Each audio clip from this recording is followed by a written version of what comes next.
Welcome to our reality, everyone. I don't know why you're here, but I am glad you are because today we're going to be talking about more The Traitors. It is the US version, season 4, episode 6 that we are going to be talking about today. We have a lot to talk about actually in this episode, which was the first time that we only had one episode to really talk about. But we've got things such as a possible murder, oh no murder, wink wink. We had another banishment, and we also have a banquet to preview. We also have some like random tidbits from outside this season of The Traitors, with the cast talking about the traitors and production talking about the traitors and statements that are being made. And we have a lot to go over. This is a very weird season to cover of the traitors, unless you watched last US season, I guess, in which case it may be a familiar feeling. But in any case, welcome. We are here live on YouTube, and if you're watching here after the fact, welcome here as well. There may be some timestamps below you that I have put there if you want to click around in this video. But my name is Barrett.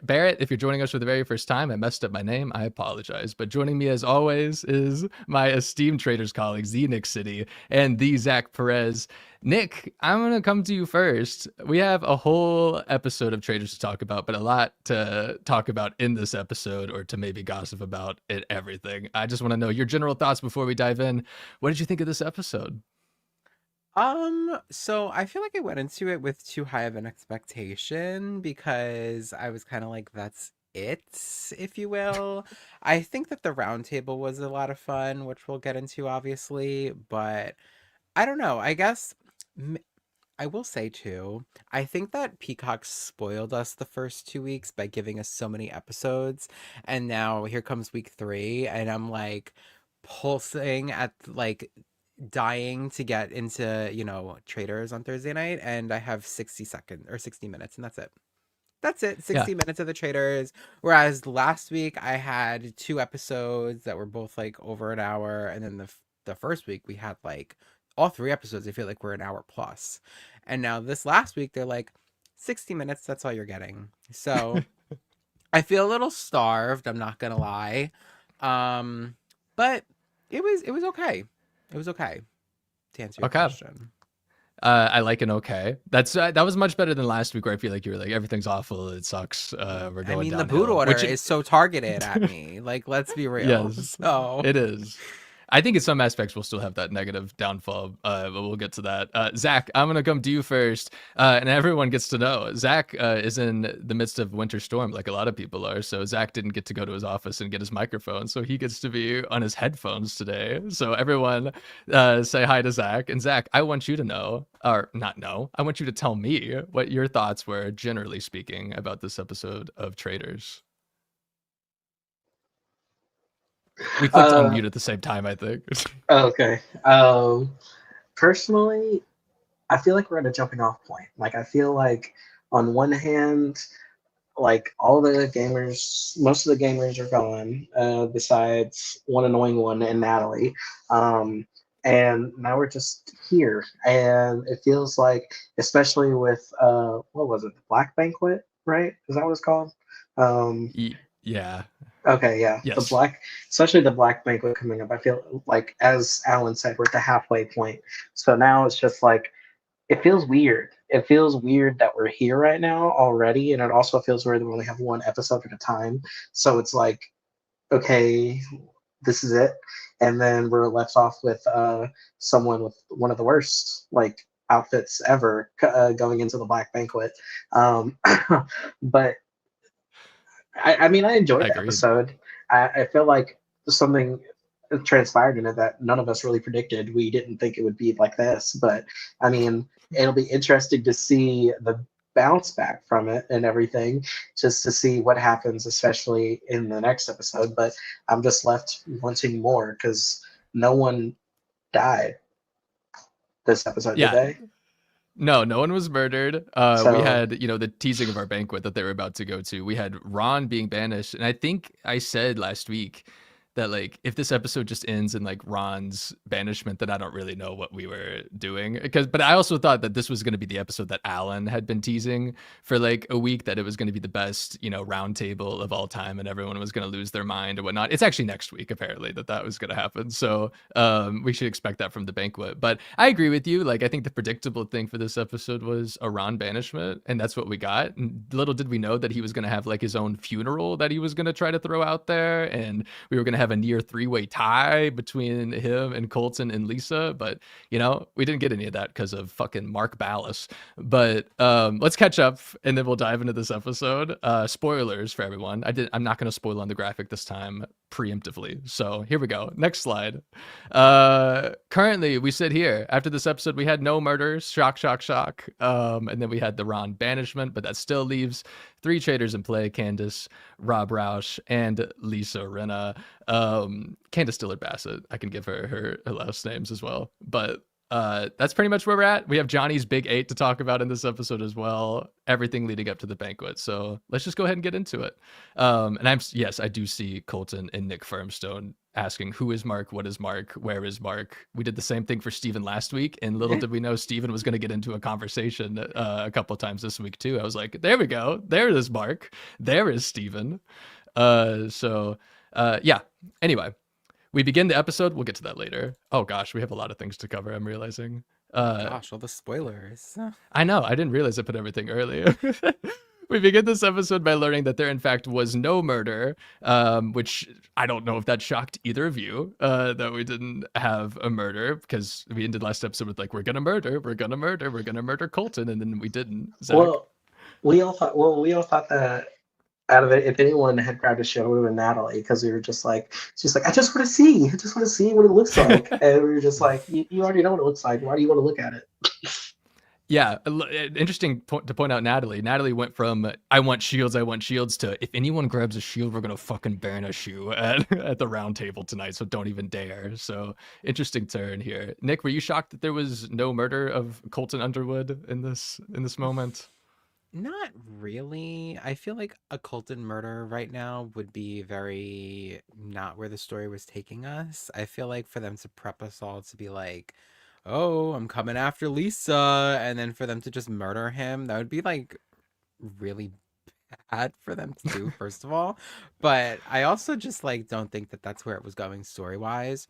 Like Zach said, I feel like the only people that we discussed last week were like Natalie, and I think it was Dorinda who was with her, where they were both like, I want to see it, and then Yeah. I don't know, but they were the only people that I thought might have taken it. Outside of them, I was like, there's absolutely not. So not too shocked, I will say. I guess I do want to point this out now, because I don't think it'll be that important later on in the show, and I'm only thinking about it now. But I want to know, what are y'all's thoughts about the shields on this season? Because it seems like we went from, very quickly, it seems like everyone's on board to just not grab a shield, and I'm really wondering why everyone is so on board. Is Natalie's threats like actually going to be real? Is this a group that will just banish someone that gets a shield? Are we at that point? Because between like Johnny's big 8 being like, we're going to vote out Colton, and then getting so scared to even do it, I'm just like, are we dealing with just largely scared faithful to do anything to anybody right now? Like, what is going on with all of this? I think so. Sorry, Barrett, I don't mean to cut you off. I do think that like it's just a bunch of scared faithfuls, because like, why are you not playing more selfishly? You're not a traitor for taking a shield. It protects you from the traitors. So like, Yeah. I get it on one hand, and then the other hand is like, well, if I take it, I'm a traitor and I want to be able to murder somebody tonight, so that's why I'm taking it. So it's like a very like, I don't know, it could be either way, obviously, but I think that what we're seeing is a lot of scared faithfuls to be like, oh, I'm gonna do something risky and protect myself. They don't want to stand out. That's why there's a bunch of like, who's Mark? Who's Steven? Who's Johnny? Who's Tara? Like they're all just like there because they're not like doing anything, and I feel like they're all like kind of scared of doing things. So yeah, that's my answer. I think it's also just like the fact that like when like the first half of the season, like over half, if not 75% of the cast is always safe.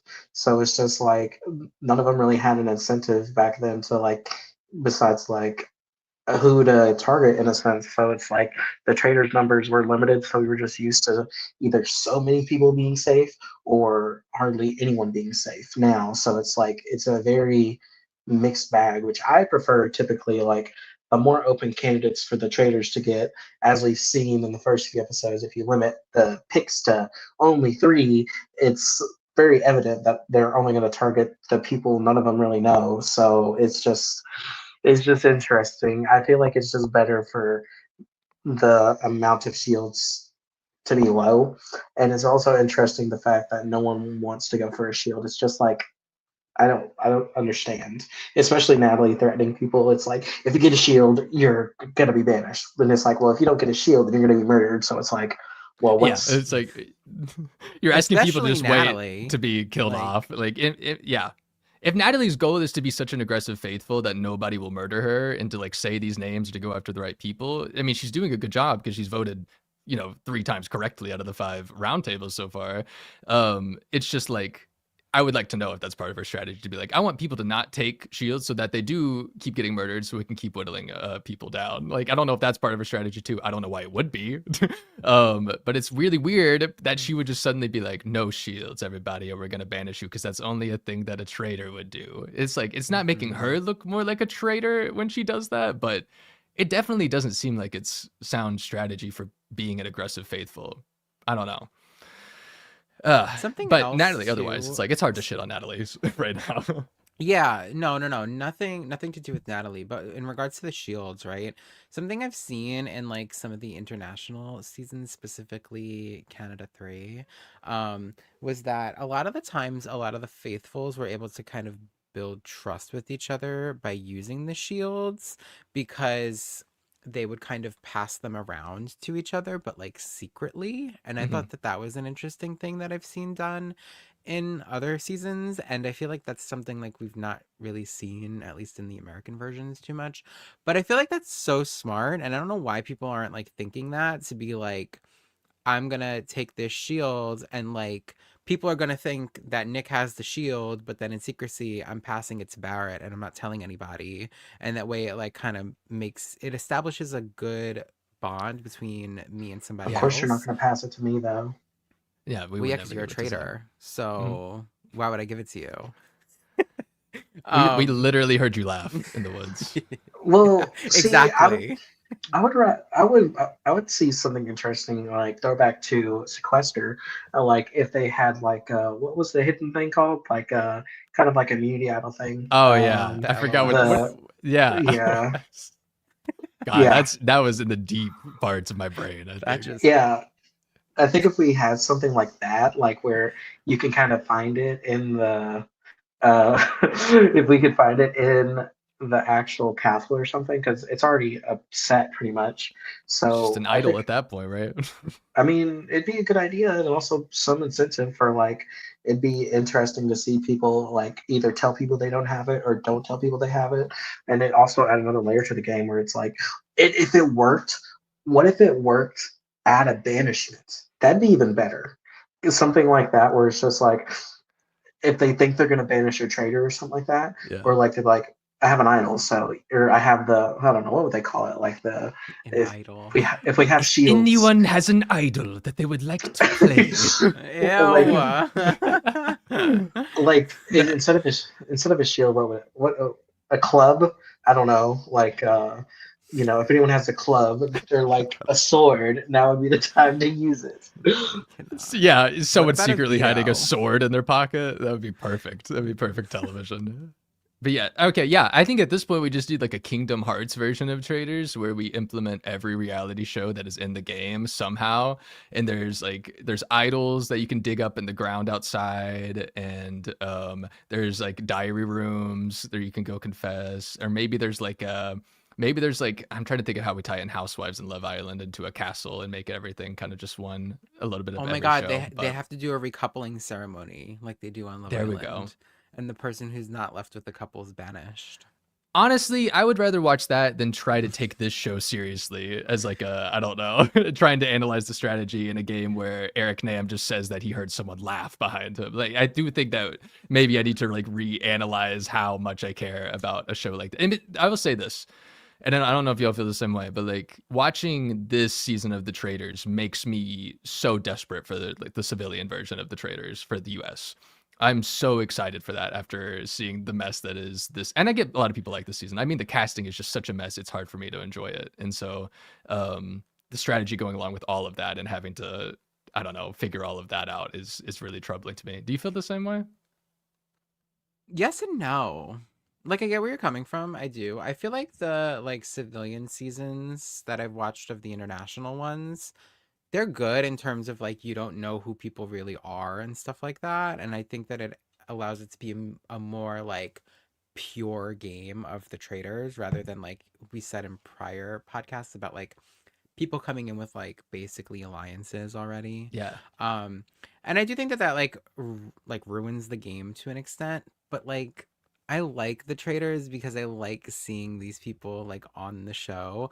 That's why I like the Canadian version a lot too because it's like a mix. And I feel like that's maybe like the perfect balance for me is a little bit of newbies and a little bit of like the vets or whatever you want to call them, reality stars. I don't want to call them celebrities because like some of these people are really not. So, but that's I guess like my ideal thing of like I guess how they did season 1 where it was like a little bit of both. Because I struggle a lot when it's like a bunch of random people that I don't know where I'm just like I don't care like in a way Mm. too. Whereas I get so invested in this like Rob C getting murdered in like the second episode or the third episode like I won't have that same effect on a civilian version because like I just don't care about Yeah. them as much. I brought up the Kingdom Hearts. It is kind of Kingdom Hearts to be like Rob Roush just killed Rob Sesternino, you know, in a murder in plain Yes, sight. To be like, how does that happen?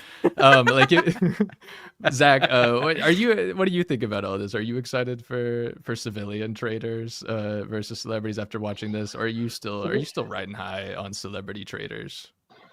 Well, I was looking it up. I'm like, do either of you even remember anyone from Civilians from season one? No. I remember Name one name. Name one name. there was One the traitor name. that was the civilian Christian. I I, think. I don't Yeah. even I don't even know if I can't even confirm to you if that's true. Like that's a I guess it was because it's basically like fans versus favorite season like kind of thing, but these people weren't even fans. So like the biggest people I feel like were the people who brought Suri to the end, and everyone clowned on them because they're like, haha, you thought that Suri was with you, but she wasn't. And then everyone was like, why would you believe this and all this stuff? And then they basically like are non-existent now.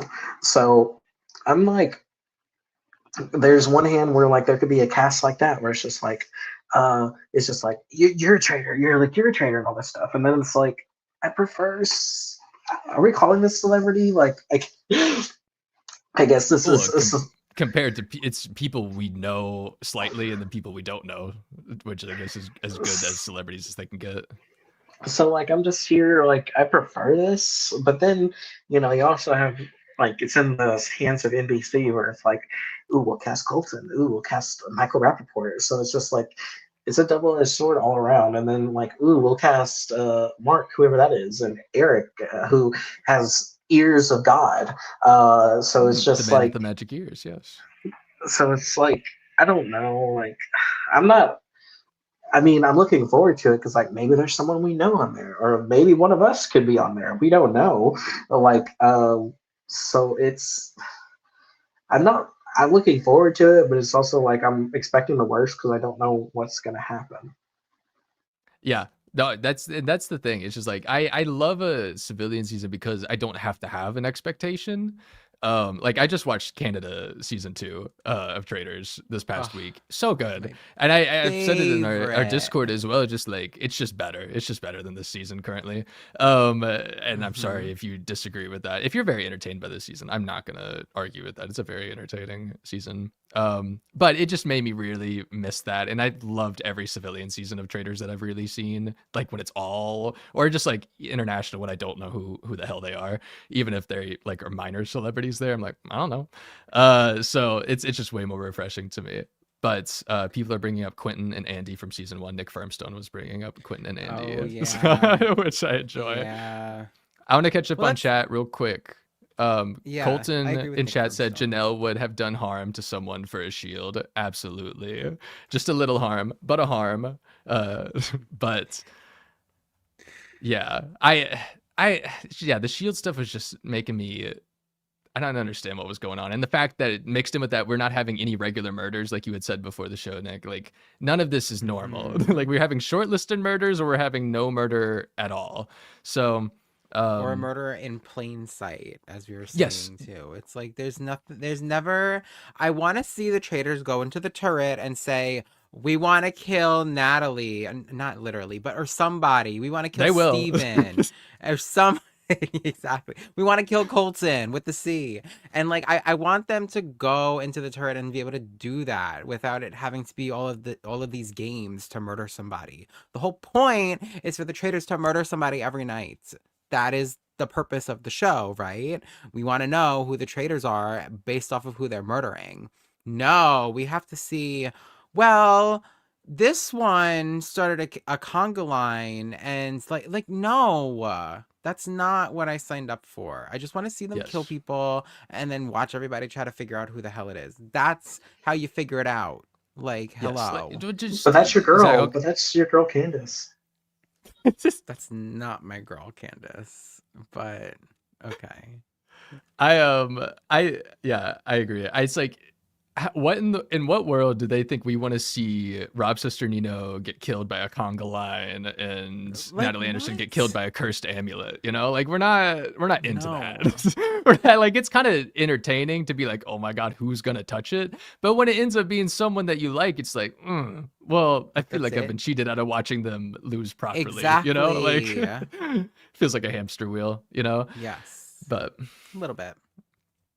Still stinks. Okay, I would get past this. So we had no murder. Ron's ready to get back to work. Lisa's ready to change the script after being called out by Colton a little bit, or being told that she's about to be attacked by Colton. Um, I thought it was weird also that Alan came in the turret and he was like, I have news about the murder.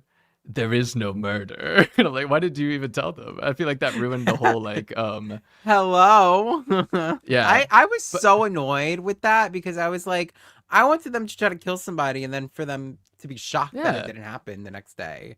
What was the point of that? Like, Yeah, especially when like I think of season 2 with Dan and like they had that whole strategy centered around like we're gonna tell one person that this person has the shield, and yes. if they try to kill this person, then we'll know that this person's the traitor, or we'll have a good idea. And I feel like I don't know. I feel like they missed that entire opportunity, or at least just the reveal to be like, I don't know, let them go through the night at least thinking that they might have murdered someone or not. And I think at the Mm-hmm. end was when like it went back to last night and Alan was like, and here's the cursed amulet.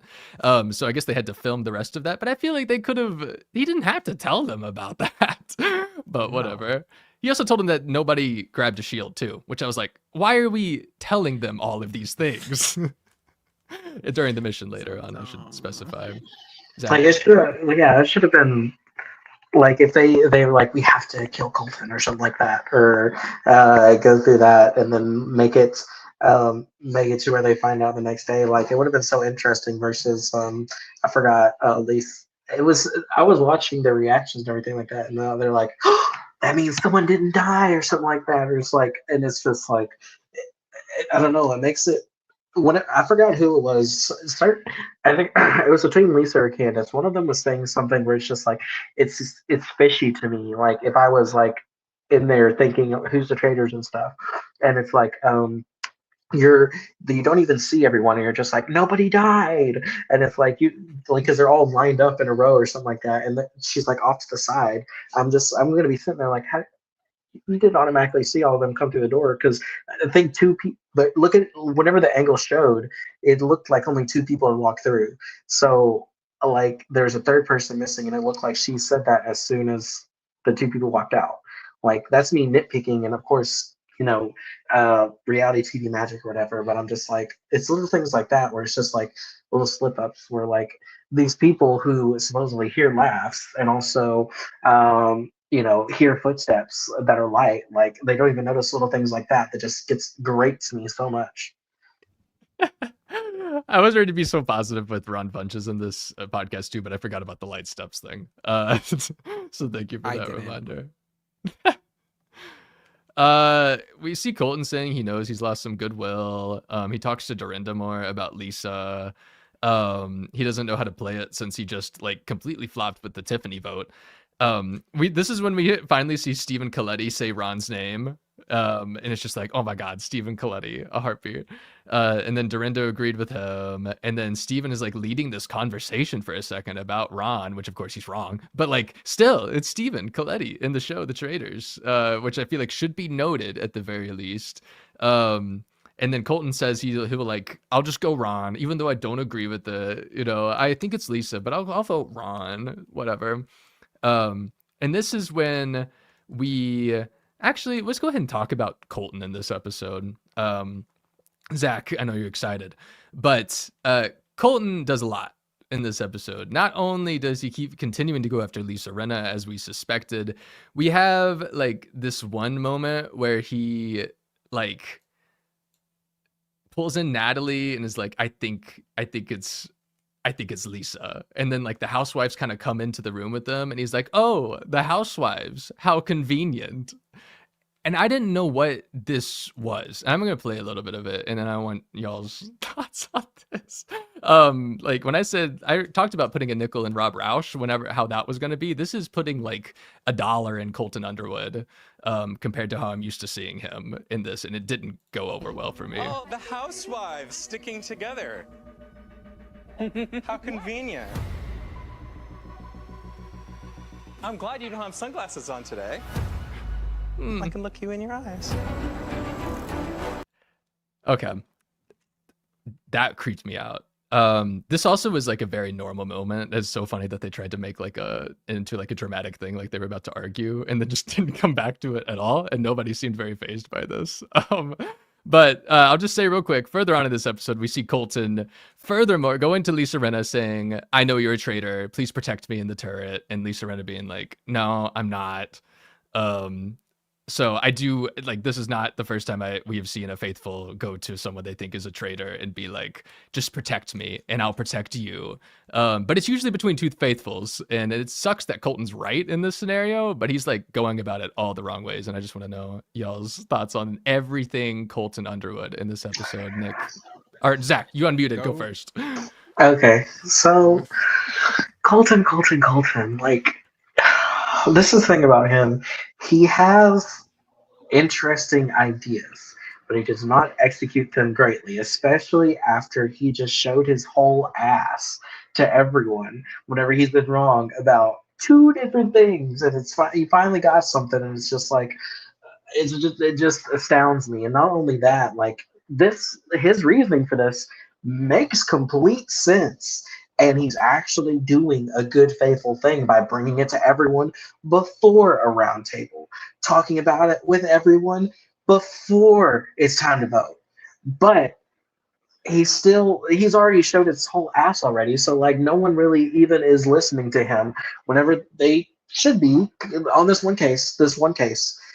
But it's also not a good look that you're over here trying to capture and trap a traitor, basically like put a tracker in her car or something. I was about to say, he uses the words hold her hostage.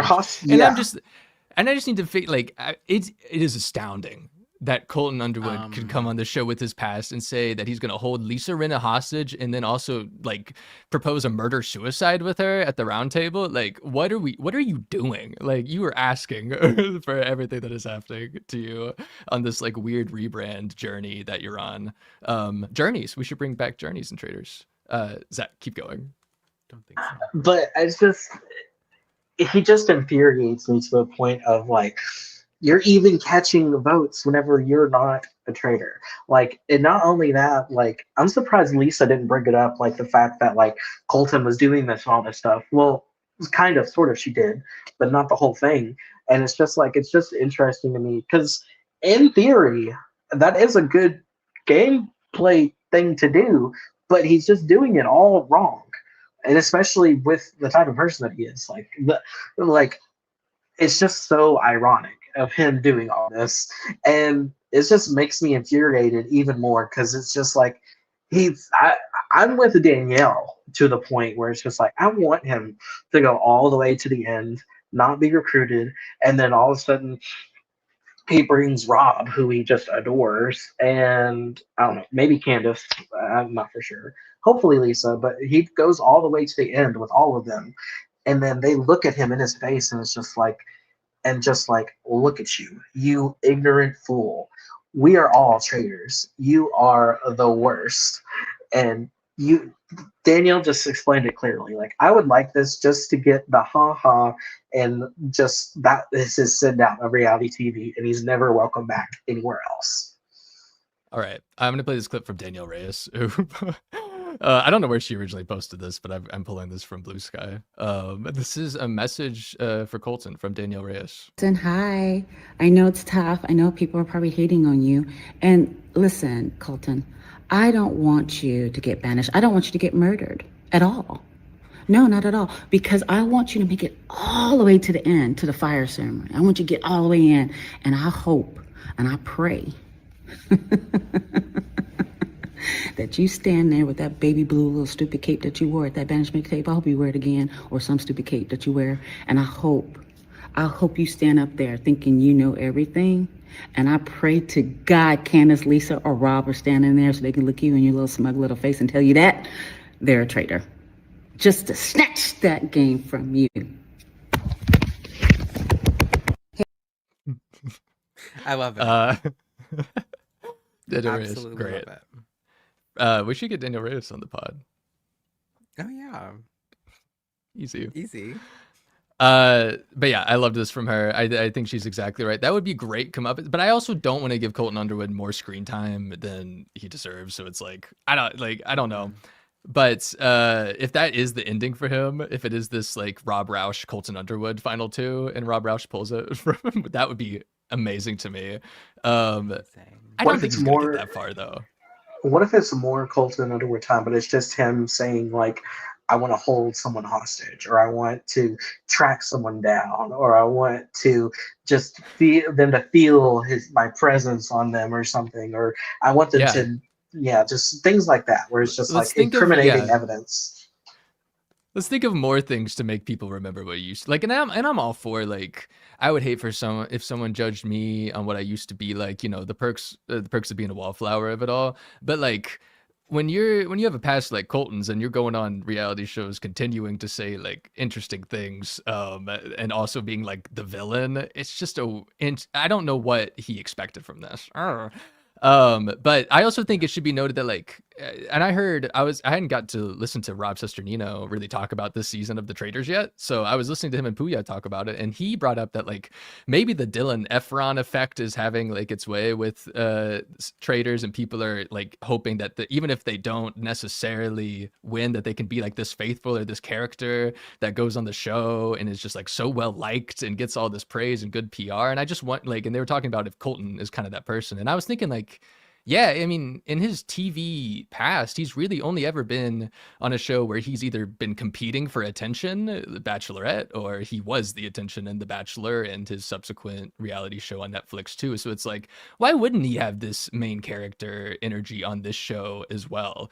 And it's just, I hate that is probably what he's doing. And I'm glad it's not working, but it's just, he's also not even good in the show as a faithful. And I'm happy about that as well, because he's sitting up, what faithful sits there at a round table and is just like, I'm a good faithful. I am reckless. And that is the first word that they use. I'm a reckless faithful. That's not a good faithful. No. Like, it's so dumb. And he's also just not good at arguing his points. We've seen him last week not be able to even compete with arguing with Tiffany when she clapped back at him. We saw him arguing with Lisa in this round table, and I don't know if you noticed, like even when he was just like, oh, finally Lisa Rinna shows up to the game when he was placing his vote, he's like his hands hands are shaking as he's placing his vote. This man is not confident in this role. He's not even confident being a villain. He's a fraud. Get him off the show. Stop making little like production messages for him, which I'm gonna cut to that right now. I'll let y'all talk again in a second, but like this is stupid. This is what the Traitors production team put out after everyone started going after Colton and Michael Rappaport. This is their statement. We are committed to making our cast feel safe, respected, and supported on screen and off. The cast of the Traitors are real people, and what happens in the game should never lead to cyberbullying or harassment. There's a difference between discussing a show and targeting individuals. Let's not ruin the passion for the show with unwarranted negativity and personal attacks. We appreciate your support. That's so interesting that they post this season and didn't post anything last season. Maybe when someone else was, getting bullied online relentlessly for playing their game, and was a great player at this game, by the way.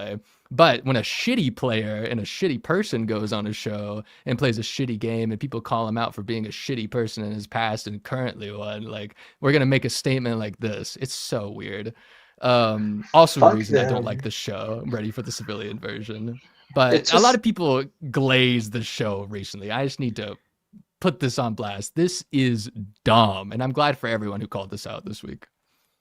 No, just fuck you, fuck Michael Rappaport, and fuck Colton Underwood. I cannot stand you, NBC. This is fucking atrocious. Because guess what? Y'all are supporting people who are just annoying individuals in general, but also have very questionable and unmoralic, Googleable. Googleable lives, or they are constantly having to have like negative things thrown at them because they are the worst. They are the worst kind of individuals to post about this. So it's just gross to me. I'll at least want to think. I don't know if Ron still well, I feel like Ron, especially after the last episode, has gotten more people like in line with him and everything like that, as far as like clocking Colton. It's like, well, we're only on me because we like Portia, but you were wrong about Michael. So, but we're not talking about you being wrong now, are we? And it's just like, ooh, the double edge. And not only that, the fact that like thinking about like even broader about how a white man is looked at and his reasoning versus a black man, like thinking about that and like just in general, it just encapsulates like the social kind of experiment that is in this, and it's just like peak TV to me, and I love Ron for that. Mind you, we may not like him because of his some gameplay things, but he came out in his last episode at least. Yeah. That's a really good point. I want to point out a couple of things in chat. One, Nick Firmstone said, I screamed when Colton tried to blackmail the Lisa Rinna on the couch. Make my skin crawl. I can't stand him. Julie Human just said, okay, but Colton versus Michael at the round table. Yes, I will concede. Colton versus Michael at a round table. Bad person on bad person action. You know what? I will allow it for a little bit. I'm not going to sit here and say that it should happen in the Traitors every episode, every season. Yes, Julie, also, I did see Ron's like stand-up segment, which he talked a little bit about that, which I was going to play later. Zach, you brought up a good point about like Ron Funches and Colton at the round table as well. When I thought Ron's best point, which he had a lot of great points in that round table, which we'll talk about in a little bit, but I thought his best point was probably to Colton in that, like, you're wrong about all of these people. You're wrong about Tiffany and you're wrong about Michael, but because we don't like Michael, that's okay. But because we liked Portia and I was wrong about her, y'all are all mad at me. And I think that's just a great point. And it really like made, I think his points like that were making a lot of people just slowly go, God, I guess I don't think Ron is a traitor. But then of course at the end, they all do it anyway, because Johnny's beautiful, magnificent 8 just crumble to pieces. So Nick, I feel like I haven't come to you in a while. No, any more fine. thoughts about Colton? I mean, I agree with everything that you guys said about him. He sucks. I think that if Peacock or NBC, whoever the hell is in charge of casting, wants to cast controversial people, that's the reaction that they're gonna get. And I feel like I don't know why they don't get that, because I thought that they were cast to be like oh, we're gonna cast Colton and Michael because we know everyone cannot stand them and we need people to hate. That's a reality show. I get that. You can't like everybody on the show. I get that, right?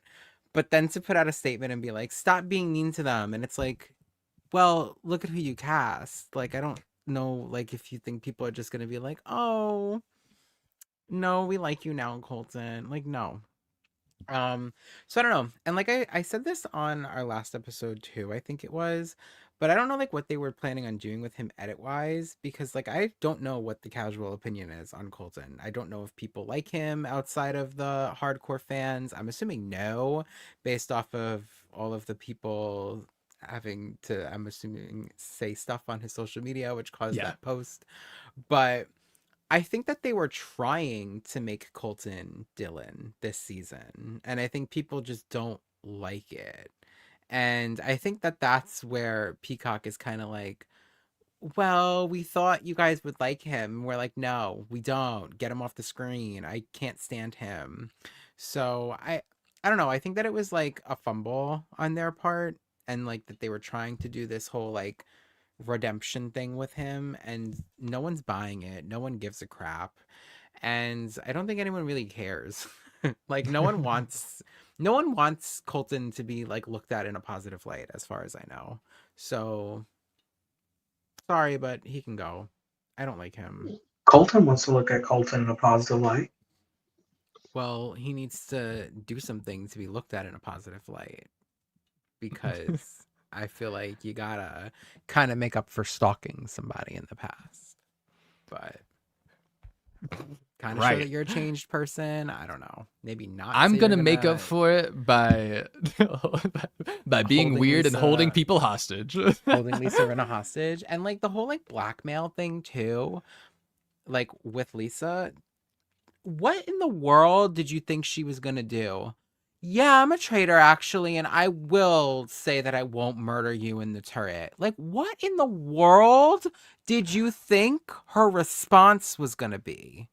Because first of all, I don't think the traitors could admit it, even if they They wanted can't. to, No. for some stupid reason. But what in like I just like don't understand like what his goal was here. And like I hated the whole like confessional where he was like, this is gonna be like different, or I forgot exactly how he worded it, but he was This like, is gonna be like football, I think is what he says. You know how in football's like traitors, where none of it is Ew. actually.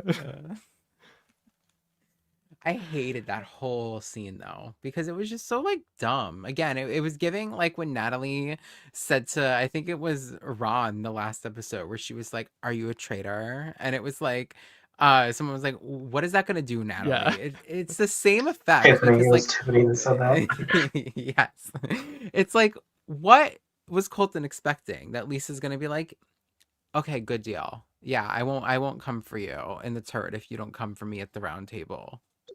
I'm a traitor. Hell? Like, yeah, I am a traitor. Like, don't tell any. Like, what in the world did you really think was gonna happen there?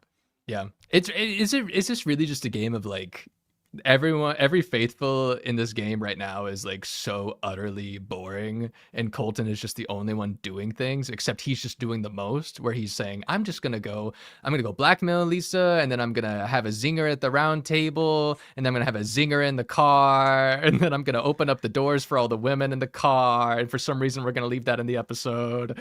And then I'm gonna tell everyone in the car that if I die tonight that it was Lisa, even though everyone in the car already just heard me say Lisa's name like 5 times. It's like, it's just none of it makes sense. Like, it's none of it's good gameplay, which is really what Julie said. It's just a TV moment from a main character syndromed person. I don't think that's how I would I should also word it, like. I really don't understand how he escaped that banishment either. Like, first of all, you know what? We'll get there later about Rob and his relationship, but like, I. I don't understand, because they like literally kept saying like, and I really appreciated Kristen, I feel like, a lot, and Johnny this episode, because they were so much like, no, like he needs to go because he just keeps steering these votes the wrong way. And like, That's how I would be looking at it too if I was in the castle. Is like, you are loud all the damn time, and every single time that you're loud, we're always wrong. So I would want your ass out too. And I don't understand how they like went in there with that plan of like, he is the traitor, he's got to go, and they let him derail it again. It drove me up They're a insane. wall. Like, Yeah, I just want to say real quick, like that 8. So Johnny forms this 8, which is Johnny and 8 people. Is really it. Johnny and the 8, right? Let me count here again. is it? I thought it... Johnny, well, 'Cause they need to it's- call it. If they fail to call it the figure 8, I'm gonna be pissed.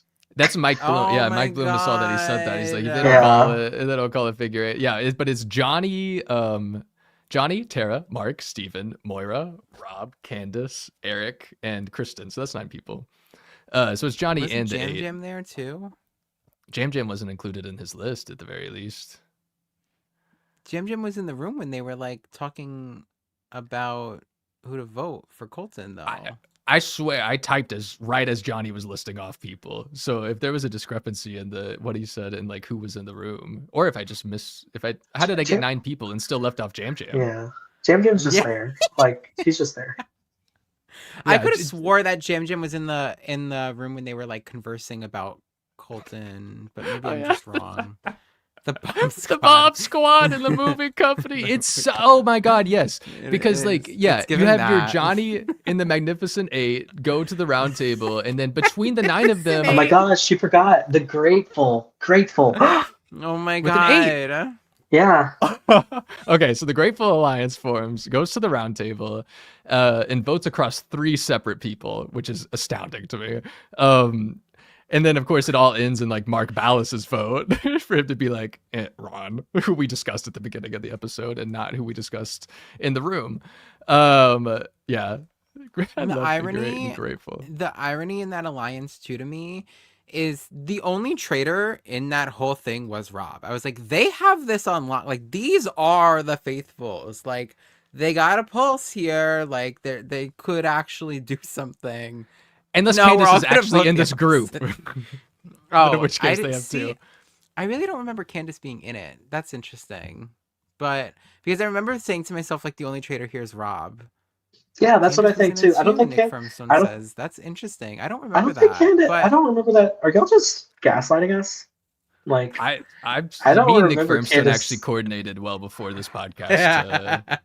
And this is actually, since we're talking about bomb squads and Grateful and Moving Company, this is a good time to point out that Nick Firmstone, for our weekly our weekly Bronte update, our statistic for this, Nick Firmstone said, "Can't believe we're on episode number 6 already. Fun fact, episode number 6 of BB-18 was the first time we saw a secret aspiring mathematician who wants to use prime numbers to fight against the hackers was nominated." So 6 episodes in, just so everyone's aware. well, I I'm also gonna start making a graphic for this, I swear to God. yeah.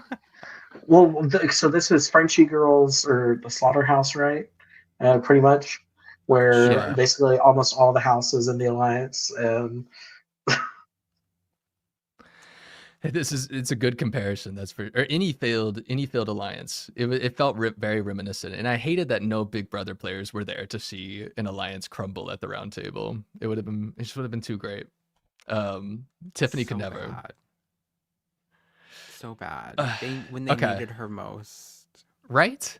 God, if anyone knows how to get the numbers to stick together, it's Tiffany Mitchell. It's Tiffany. They would have each Let's found talk- a pair outside the 8 too. Can you imagine? Everyone gets their own traitor angel strategy. I love it. Okay, let's talk about Ron Funches, I guess, or we can talk about I don't want to talk about the mission. Never mind. Ron Funches. So Ron's been, as Mark Ballas said, pretty much taking a beating for 4 days in a row at that castle already. Is the obvious vote for people at the beginning of this episode, is the vote for people by the time we end the episode. How we get there though is a little bit unexpected from what I thought. We see a little bit between Rob and Ron early on in the episode, playing chess together, and Rob's just like, have you heard my name at all? And Ron's like, I haven't heard your name at all. And Rob's like, everyone thinks I'm just a dumb guy from Alabama. And Ron's like, I don't think you're that at all. I think you would make a great traitor. Which it was interesting to see Ron Funches say that, or have this clip, and then have Rob go on to be like, be very honest with Ron. Like, I think you're going tonight. Like, I think the votes are there. I thought that was really nice of him to do. Just be like, I probably something that Ron Funches really needed from someone too, to just have like, be honest with me. But then he went furthermore and just be like, I like Ron so much that I'm gonna not even vote for him, but instead vote for Lisa, both because I like Ron and both because I think it would show my cards if I went ahead and voted him out. So we'll talk about that vote in a little bit. But Ron Funches gets to this round table, and puts up all these points, a couple of which we've talked about already, that he's had to time and time defend himself again, and everyone seems to misunderstand him. And he put out his points for how everyone is having the double standard for him versus for Colton, or really anyone else calling out other names, and he's really just the easy vote. And we can look more into how that is layered within this castle probably, and his relationship with Dorinda seems to be very, very complicated and left out a lot. And apparently there was a fight between Dorinda and someone that was left out, and so like there's a lot of things going into Ron's game and in this roundtable that I feel like we just did not get to see. But I thought he put up a great argument. I loved all of his funeral that he decided to do, saying like, if I'm going to go out, I'm going to at least tell all of you how much I like you. And you might as well just vote me out. If the good, faithful thing to do for me right now is probably just to tell you to get me out of this castle. And I thought that was an interesting take from someone who had nothing to lose. And the fact that it almost worked would have been an amazing save from Ron, just by sticking true to himself and all that. And I think it would have been it would have been a great ending to that roundtable if it ended like in a Lisa Rinna or Colton vote instead. If they ended up getting a traitor out of that, especially, it would have been fun. But I'll stop talking now. I want to get y'all's thoughts on this roundtable, or specifically Ron Funches in this roundtable. Do y'all know the full details about what is going on between Dorinda and Ron? No, I don't. I know Ron has said a lot of things on his own like Threads account or Instagram, and I have a couple of things that he's mentioned, more so in like the figuring out that he is on the autism spectrum. You know, he's already got a son that is on the autism spectrum that he's raised, his son Malcolm, and so like I thought that was so interesting. Let me find that slide because I want to read it word for word, and then we can get caught up on that other stuff. He posted on his story in this past week, well, the internet told me I was autistic and was right. You win this round.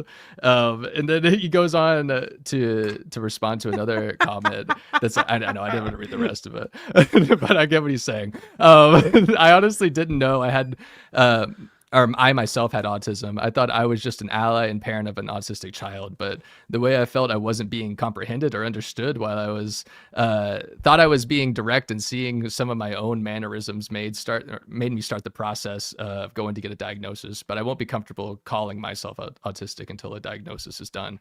This is a very interesting post-Traitors thing to happen for someone who was so ousted, it seems like, this entire season. And we talked a little bit about last week of just like, it felt like something more was happening in this castle when Ron was talking, and why there was just so much disconnect between him and Dorinda especially. And so it was hard to really put that together. And it seems like we're going to have to play this game of Traitors where it's like, what happened behind the scenes during all of this? What happened, Johnny's Magnificent A, when you suddenly voted differently? Why is everyone hating each other now all of a sudden? It just felt like we were leaving something out. So I was glad to get some clarity from Ron. I hate that it had to be him having a horrible time and feeling like he couldn't relate to anybody or make any friends except for Rob Rausch, apparently. But I was happy to see, like, I thought he was a very well-spoken man in these roundtables and defended himself very well. And I hate that he had to have that Portia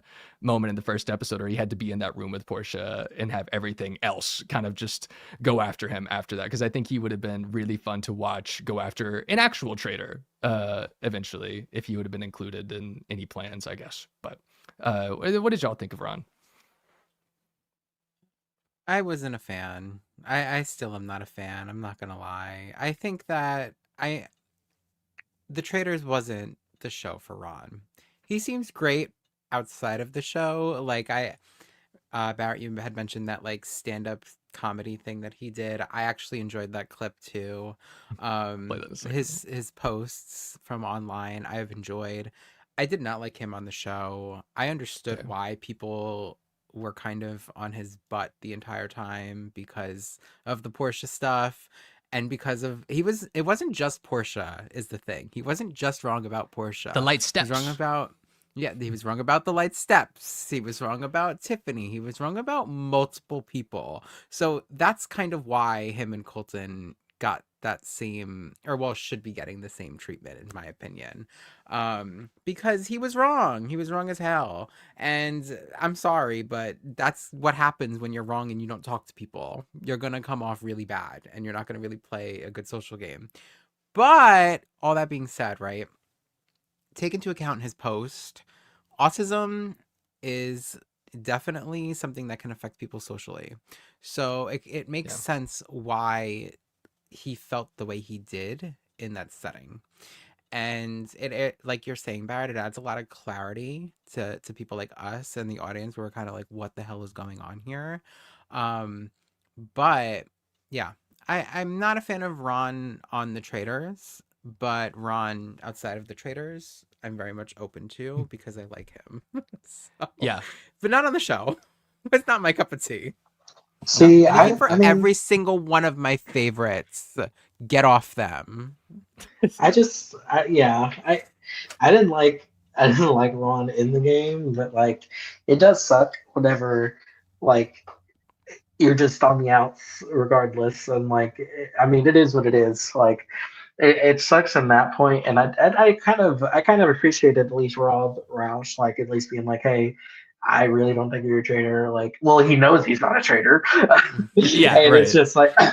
When and he stuck his neck out, that was really nice. yeah, and Rob could have done the worst thing, which was the worst humane thing, like not knocking Candace or Lisa, because I felt like it would have been a good thing to do, but he could have just been like, yeah, Ron's a traitor, let's just let him out, versus like, I kind of, I still don't like him because he's killed like. He's or murdered some people that I particularly enjoy.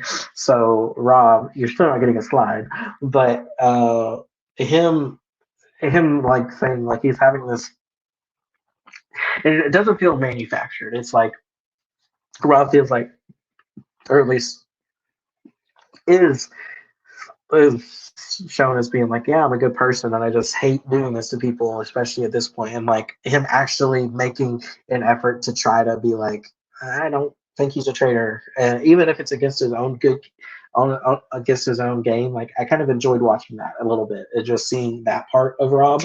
And I feel like it's like, go into these games and like, yeah, it's a game and all this stuff, but I hate where it's like forced, where it's just some people like I don't want to kill people. I don't want to murder them.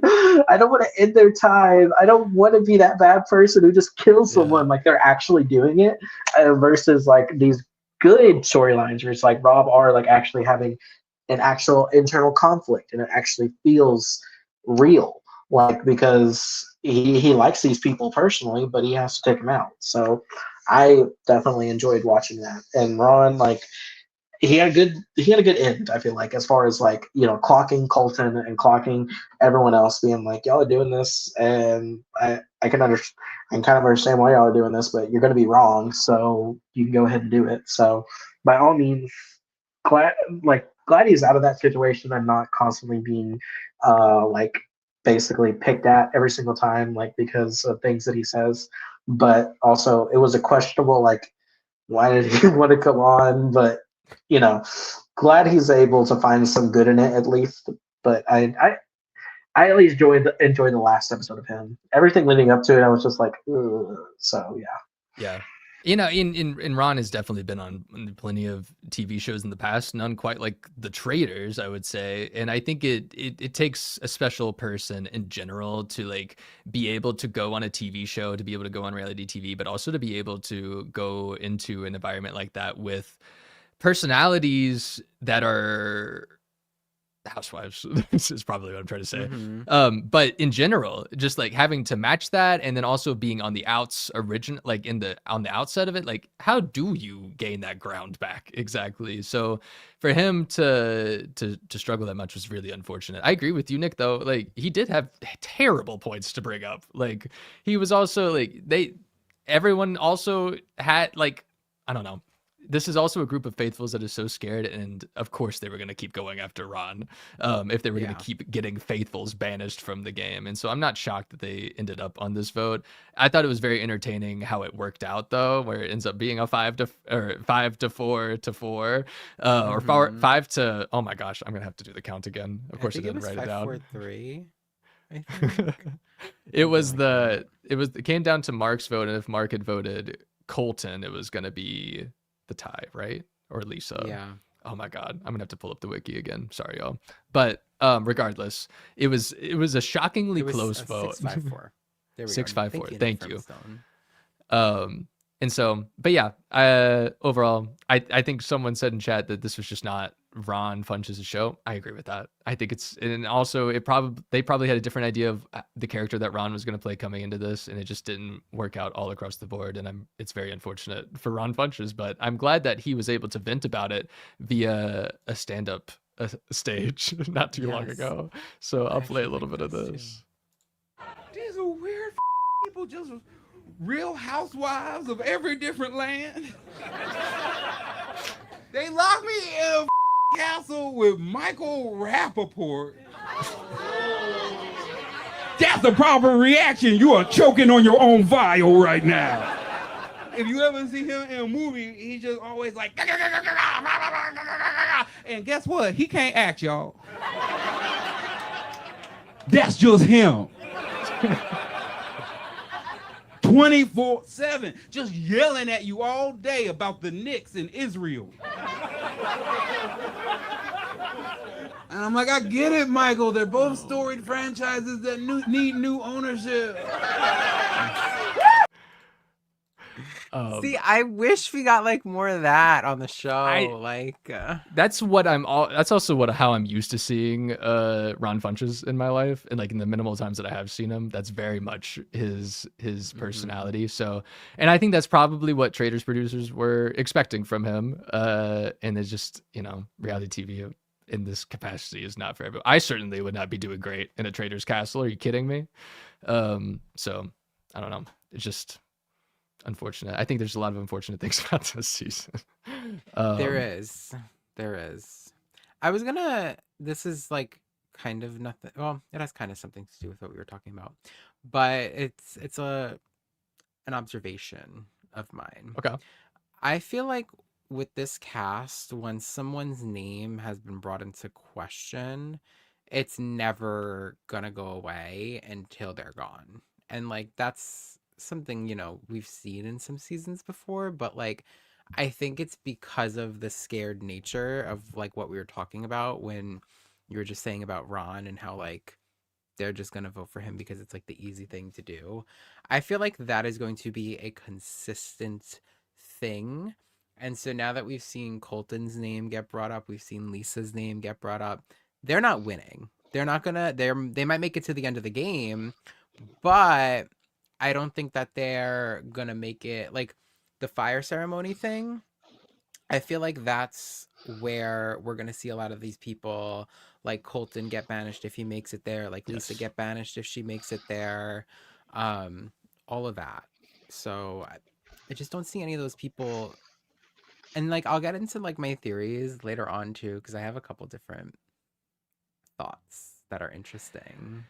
You bring up a great point, Nick. I think it's so difficult to have that single traitor victory, mainly because you just like you get to the end of the game, like least like I think people are saying that, yeah, Nick Firmstone said in chat, it's like you're not gonna have Lisa Rinna at the end of this game and people are still thinking she's a faithful. Like exactly. It's just not gonna happen. That's not gonna happen. Like no. But Rob Rausch, you can. I think it feels like with Rob Rausch, it is going to happen with everything that they're showing us so far. So it's like, unless something shocking happens at this banquet or beyond that, well, if someone wants to clock him, I have thoughts. So okay. I don't know.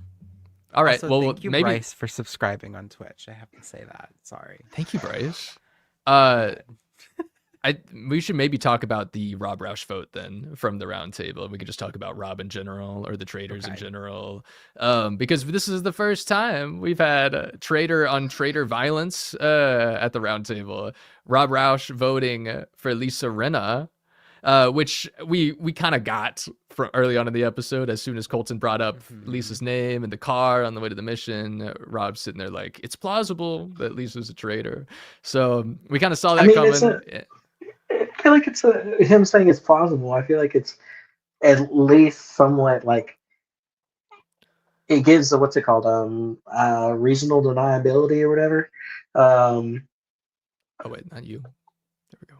Not me? Yes. No. I was getting to the picture, but I agree with Okay. you because it's like, yeah, it's kind of like when people bring up an alliance of Big Brother, it's like, why would you not say yes when someone goes up to you and says that someone that they think is a traitor and you know they're a traitor, it might be a traitor. You're just gonna have to be like, yeah, sure, unless you were so dedicated. But I don't believe that in that as a traitor.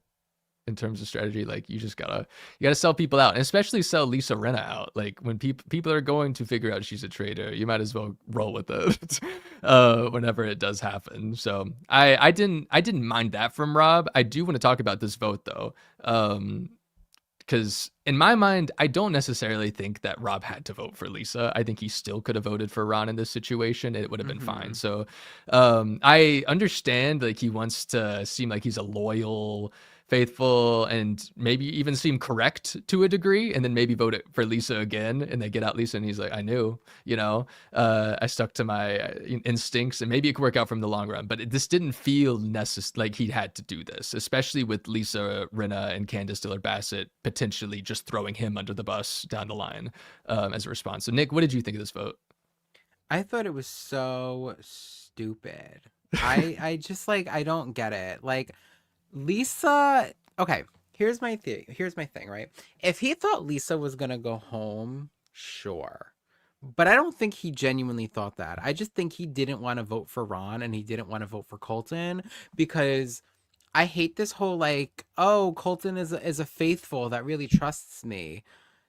Okay, and like I don't understand like what the reason is there. I feel like he should have voted for Colton. He shouldn't have voted for Ron because of him being vocal about it. I don't think Ron's a traitor. I don't think Ron's a traitor.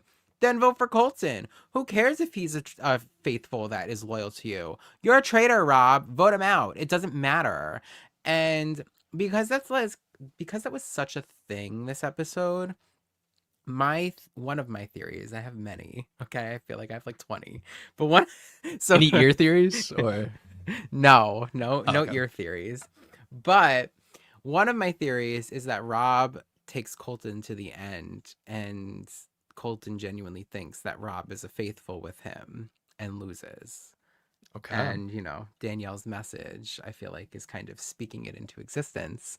But that's one of my theories. I'll get into I have two other ones. Well, one of them is like what we were kind of talking about with Rob and Moira. So that's my other theory too. Of course. But the third theory is like the interesting one, and I'll get into that one a little bit later. But in regards to like Rob, right? I think that he really screwed up, in my opinion. And Lisa Rinna is not the person who you want to vote for and not go home. Like, you don't want to swing and miss at Lisa Rinna, in my opinion. And that's exactly what he did. Should have swung at Colton. Yeah. I think how Colton imagines Lisa Rinna is probably how Rob Rausch should be thinking about Lisa Rinna when voting at the round table, even if it's not true, even if she's not like, like she said, like, I don't have to be the housewife all the time, but if you want Lisa Rinna, you can have Lisa Rinna. Like, I think Rob should should have taken a second there. And I know people are saying this is great for drama. Great for drama. Oh, I was eating it up. Are you kidding me? But like, I just think it was dumb gameplay wise. Like, I don't know what you're not, especially like Rob, who's been this whole like, oh, I need to protect the traitors. I'm going to tell Lisa that her name is out there. I'm going to tell Candace that her name is out there. And then you're going to vote for Lisa. Like, it just makes you look really bad. And I get where he was like, I didn't want to look bad voting for Ron and Colton. Well, it wouldn't have looked that bad in my opinion. Ron would have left still. Like, Right. Ron would be gone, and you And don't have to worry you were about a it. part of this 8 or 9 or 10-person alliance. Magnificent. to- Yeah, grateful. to vote for Colton. So you wouldn't have looked bad if you voted for Colton either. Like, it just Yeah. doesn't. Yeah, you lose Colton, but then you gain the trust out of all 9 faithfuls that were there. Like, it doesn't matter, in my opinion. It was dumb. Yeah. Well, he's just the dumb guy from Alabama. What are you talking about, Nick? Like, Look, it was he that, is. and I remember when Johnny brought up that 8 to him when he was in the room. He had like that immediate like, only 8 control the round table. Gosh, this game moves so fast, and I was, and I don't know. It was just like so me looking at him as the traitor already, but I was just like, Me God, this too. seems so weird that you said So something like sus. that. But I don't know. Like when Rob does like when he gets emotional or when he gets like excited, it's always different than how I expect he's gonna be, and I think it's just because he's so selective when he does do it. So, and that's another reason I'm interested to see how this goes down the line, how defensive he gets when people do eventually start pointing at him, and if there's any cracks in the armor there. Not, we're already seeing cracks. Like Mary said though, like you can just be the pretty white boy and not make mistakes but still be considered the best player, which is apparently true whether your name is, Rob Rausch or maybe a little bit Colton Underwood. But it's just a matter. Are we going to see Rob Rausch at the end? Or are we going to see robbed Rausch at the end? Zach, what do you think? I think I honestly think Rob Rausch is going to make it to the end. Like, I don't like. There's been hints of like there's thought of like the hunks or whatever. Like, no one's even talking about the hunks anymore. One of them being a traitor, and like I feel like Rob is playing for himself the best game, and I'm not going to knock him for that. Like, it's annoying. Don't get me wrong. At the beginning, but now it's just like I have no choice but to root for him now. Him and Lisa specifically, because I feel like that would be best. But him voting for Lisa this round, like I just don't understand. I don't understand. Like Ron was already going, and I feel like Ron would have understood. And it's just like it is what it is. And I don't agree with it either. And it's just going to be interesting to see how the rest of his game plays out, especially because Lisa is not going to forget this at all. Lisa fucking Rinna, mind you, Lisa fucking Rinna. She may pretend she won't, but I don't think. Yeah, I don't think she's gonna forget. She was Lisa fucking Rinna before she was on Housewives, and she's Lisa fucking Rinna now after the Housewives. So Damn right she is. Yeah. Damn right she is. Yeah. We'll talk about Lisa. We'll talk about all that. I do want to point out, like, the votes for Lisa, including Rob Rausch, just so I have it in my head as well, where, Rob, but then also Natalie. That's another vote for Natalie. That's correct. And then Eric Nam. She pissed me off. And Colton, of course. Did I leave anybody off? Oh, Ron did also. So Ron got a Lisa vote out the door. So we'll see. It'll be interesting to see how Lisa responds to this. Of course, her response first that she has to do is have a cursed amulet that's attached to her that she has to kill someone with. So she going to get out of that unscathed too? I guess we can talk about all that now. Is there anything else before maybe we get to like the banquet, or we can still talk about the mission? I mean, people like the cabin, but the banquet itself, is there anything else we want to say more about like these traitors? Because I felt like the story for the traitors themselves and the turret this episode was they finally got traitor on traitor violence between Rob and Lisa. So is there anything else you want to point out that y'all saw with any of the traitors, either Lisa, Candace, or Rob, that you want to talk about? Candace is getting way too mad. Like, it wasn't for her. And like throwing food, mind you, I don't mind it, but it's just like, okay, tone it down.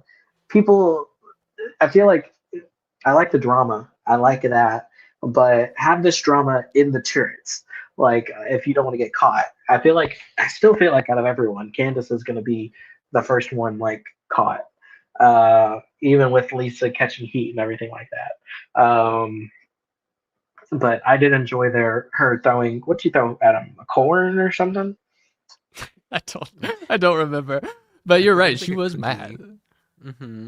She was. That was interesting for me too, because like the way he explained himself, it seems like the girls were like mad that his reasoning made sense to them. Like they were like, to me, like that's how it read. Like they were like, ugh, like I get it. Like, and it pissed them off even more because they like Yeah. understood that he was in a tough spot voting for either Colton or Ron or Lisa. So Yeah. I mean, they also seem to be.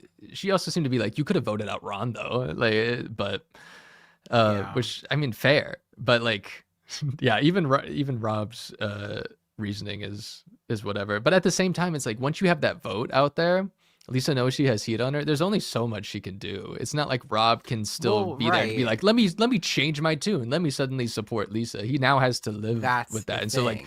what's the point of even being like that? 'Cause you can't change that. And now he has to continue playing like he just voted for Lisa. So it's not like you can reverse it at this point. Which is why I think Lisa is gonna. I don't think Lisa's gonna just let this slide.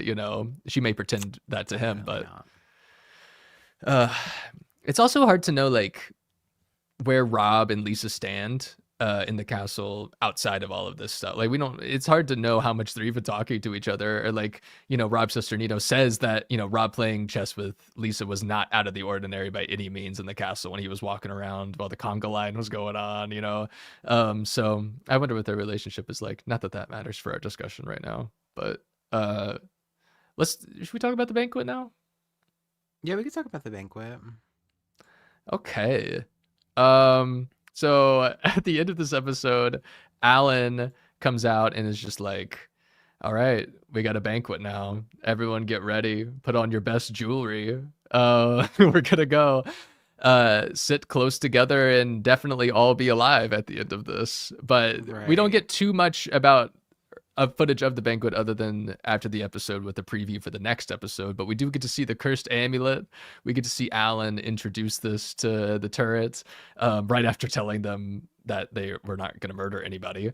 But I think if this cursed amulet had been chosen for Rob Rausch to wear, it would have left me with the biggest cliffhanger probably in the history of television, because I would have been like, how in the world is this gonna work? But no, Lisa Rinna's gonna wear the cursed amulet. Well, my question was they decided this prior to the next day. Yes. What Yes. happens if Lisa got banished by Rob? Can you Who's wearing imagine? it? Like, Yeah, they go. and what They happened sounded if like they were Candace going. and Lisa were both gone and Rob now has to wear this? Like, what's happening? I want to see the timeline where Rob Roush has to wear this last second. But oh my god, Nick Firm so Johnny Weir 100% would have touched the amulet if Rob wore it. I think Johnny Weir might touch it regardless. That's true. Johnny Weir and Jam Jam. Yes, at the same time. How do we choose? Um. Okay, but this banquet's coming up. Alan has like this weird tease that it's like referencing whatever the banquet is, or whatever like wedding or party The Red that Wedding. inspired the Red Wedding of Game of Thrones, whatever that was. Is what they're kind of doing here. And I saw people theorizing on Reddit that in that place like 2 people were ousted as traitors, and so maybe there's 2 people that end up getting killed in this one, but I think it's just going to be one murder. I don't think it's going to be too crazy. Well, that's interesting because I feel like the Red Wedding is like when I don't know if you watched Did you watch? Oh, Game of yeah. Thrones? Okay. I was about to say, did you not watch it? Because that's when a lot of people died. Yeah, it's So more I'm of- assuming that that's where that comes from. But how is that possible? What it's like, are like 5 people gonna touch it and all just die? that sort of thing. Like I think they're just What if making like they- a creepy reference, a murderous reference, and it's really just going to be one murder. But What if like they maybe just Alan tells throw- them ahead of time. What if they just throw the amulet and like whoever it touches and it's like hot potato, and then like multiple, like half the cast is dead.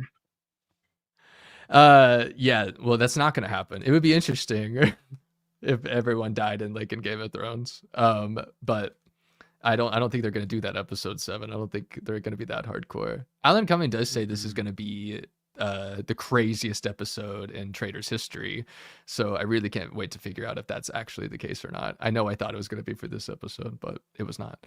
But in any case, Lisa's gonna be here with the cursed amulet. This preview gives us like random moments from this episode, nothing to really piece it together, but we see like Mark Ballas say to someone across from him, like, "You're just paranoid." We see Tara and Natalie leave the table with Kristen Kish yelling, "Just let them fight it out." We see Moira and Lisa Rinna make huge shocked faces at one point. Like, so who do we think's gonna what do y'all expect to happen here that's like the drama point? Because it's like, is Alan gonna tell them like someone has been murdered, you just don't know who yet, and they're gonna all flip out? Or what is Alan gonna say that's gonna make them all start throwing out names and attacking each other like this? I think it's gonna be they're gonna be telling one of you has been murdered or murdered.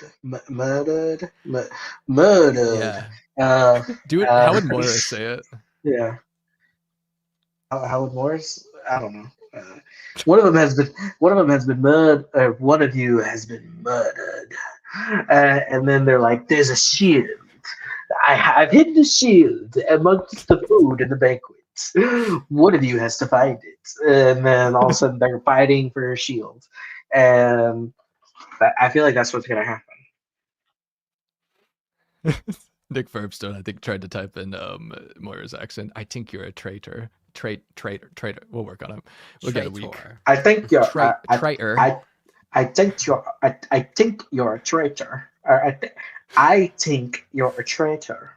Hey, No, There you go. That sounded good. Yeah. I think you're a traitor. A traitor. I think There you're you a tra- go. we gotta Moira. We're gonna all be talking like Moira by the end of the show. But going back to the drama point, Nick, what do you think? What is going to be the setting off point for this? Or what do you have any theories? Any one of your theories that goes along with the banquet that you'd like to share now? No, none of my theories go along with the banquet. I really don't know. I honestly don't know what to expect with this. I feel like Lisa is under so much heat that like people are gonna not want to be like even near her. So I don't even know Very how she's bold of gonna her. even be able to. Yeah, I don't even know how she's gonna be able to like pull this off or like anything. Like I really don't understand how it's gonna work out.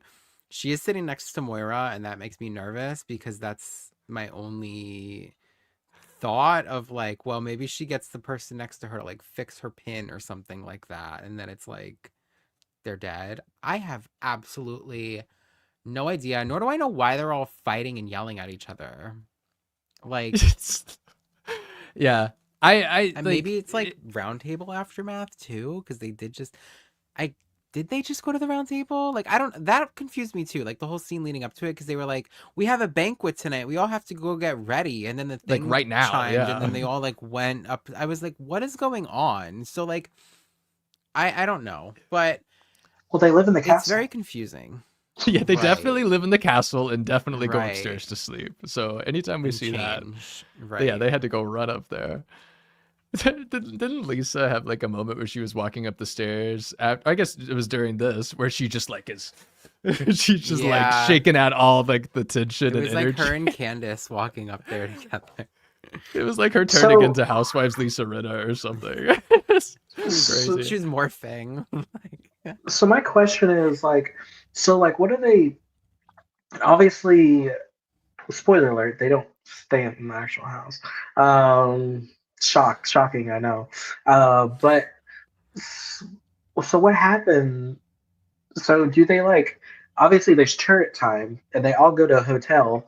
Like, whenever they're done, like, do they just take? Where do they take them whenever the traders have turret time, and like everyone else is not doing anything? But they Where do can't. They can't know who's back in their hotel room. they all I go don't back think- to the hotel one by one. I watched a whole video on this from the guy who was on the Traitors the first season. They all go back to the hotel one by one, and they fake like, okay, like let's say like the three of us are the traitors and like everyone else is like getting up to leave. They'll like take me and like pretend to put me in a car, but they really don't. They take me and they put me in another room, and everyone else thinks I got in that car and I just left, but I didn't. And then everyone will leave and like they're still there, the traitors. And then Do they go have do their blindfolds turret and all on? this stuff. No, because the traitors Why know. don't- Why would they have blindfolds on? The I traitors meant know like who if they're each other getting put is. in the car, Like, you know, No. like so they Because don't. Doubt it. because the guy who did this interview, he was with Trader on the first season, and he was saying that he would get nervous when he would get out of the car to go into the hotel, like after the turrets, because he was like, I was scared if people would be like looking outside the windows or something Oh to yeah. like see if it like, to try to like see me. I I actually didn't know That if saw they would a, make put me him in like. so TikTok. paranoid.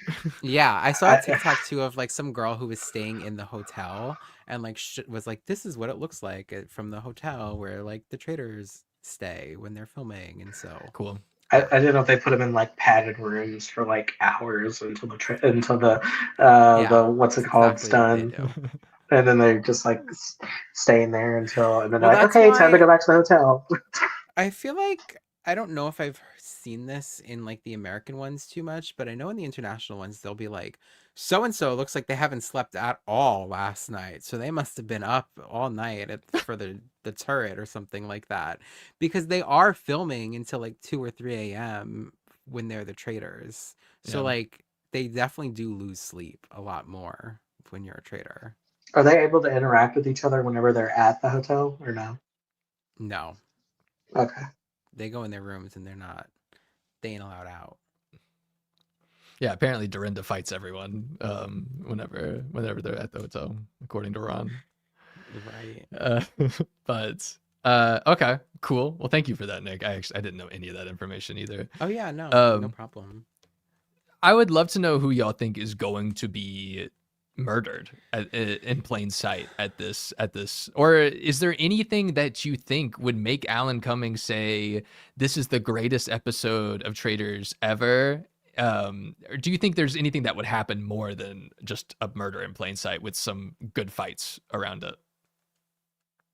A good round table too.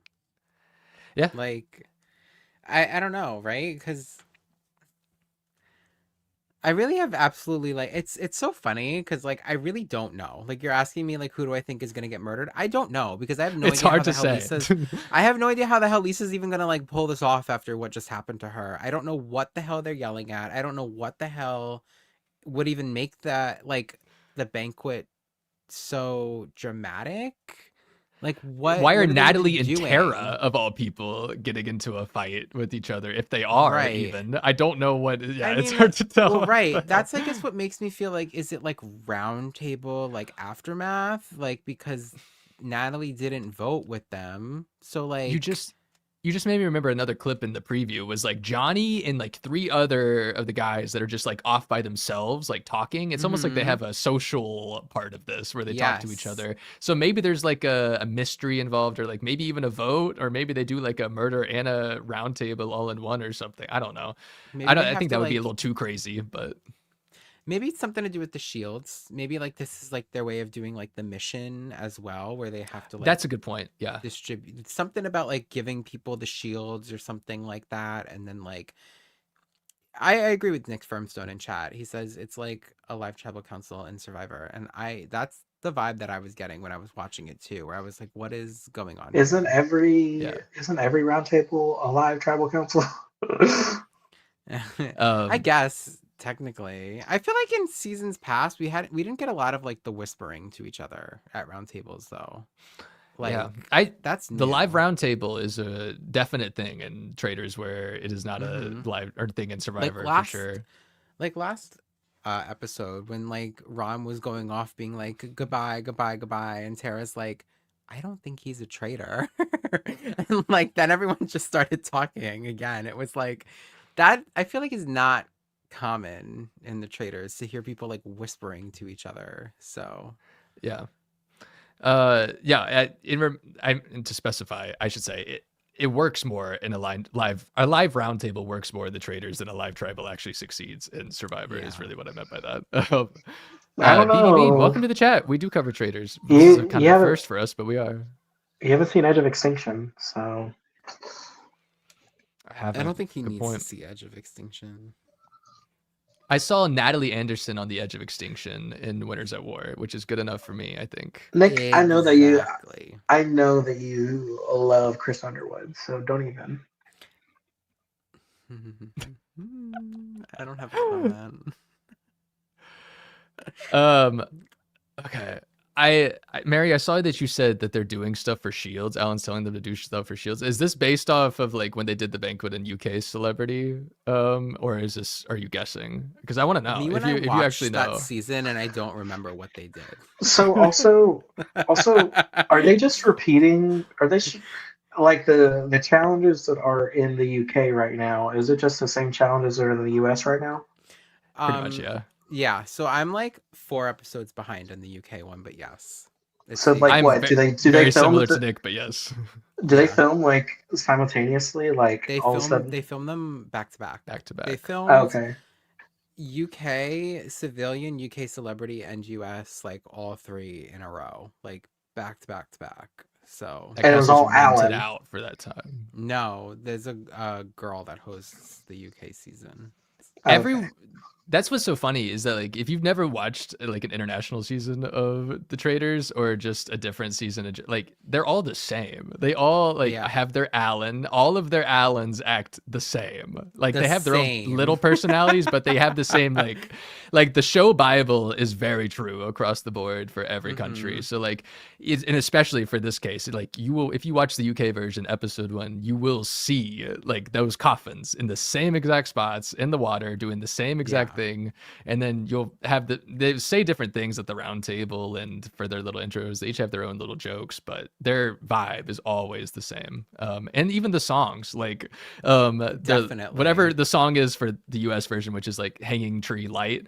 I feel like in Australia they actually played to the valley. yes, that one. Like it was so funny in Australia. I think it was Australia. They actually used like real songs, and I think they actually used the Hanging Tree one episode, and they used like the Inception music in one episode. It's like, what is going on? Yes, yeah. It's very interesting because US and UK are filmed in the same castle and like the same time period and everything, so they use a lot of the same stuff. Like it's very much like how like New School Survivor, where it seems very copy paste. It's like kind of the same deal.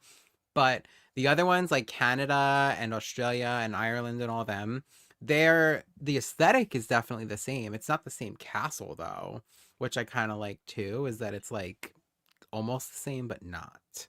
So wait, yeah. does Alan actually own the castle or no? Yeah, it's so his. Definitely not.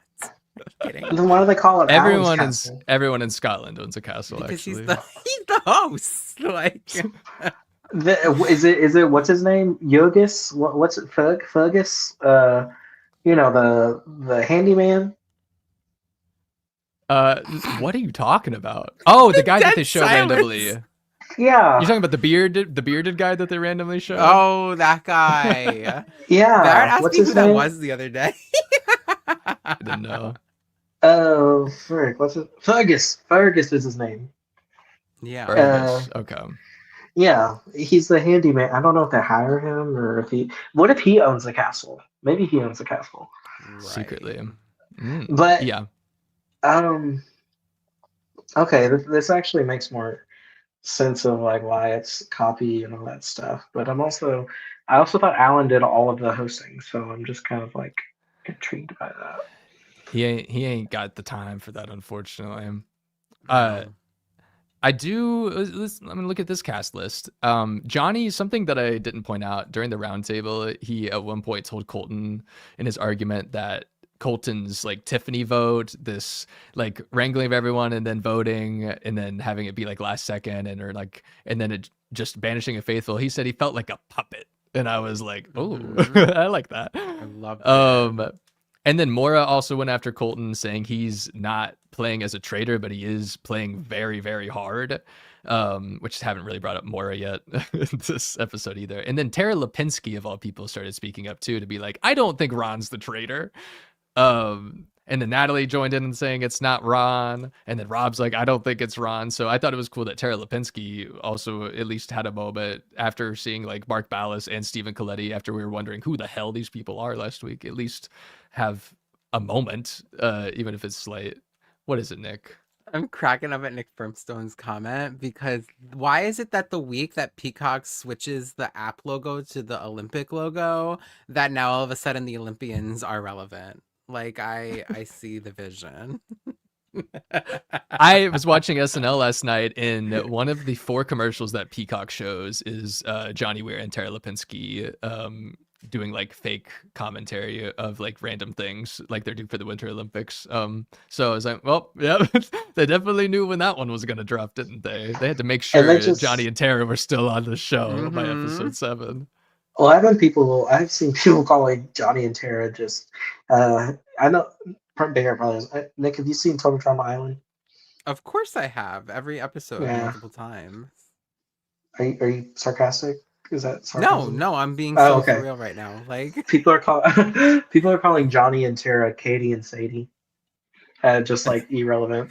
I could see it. I could see it.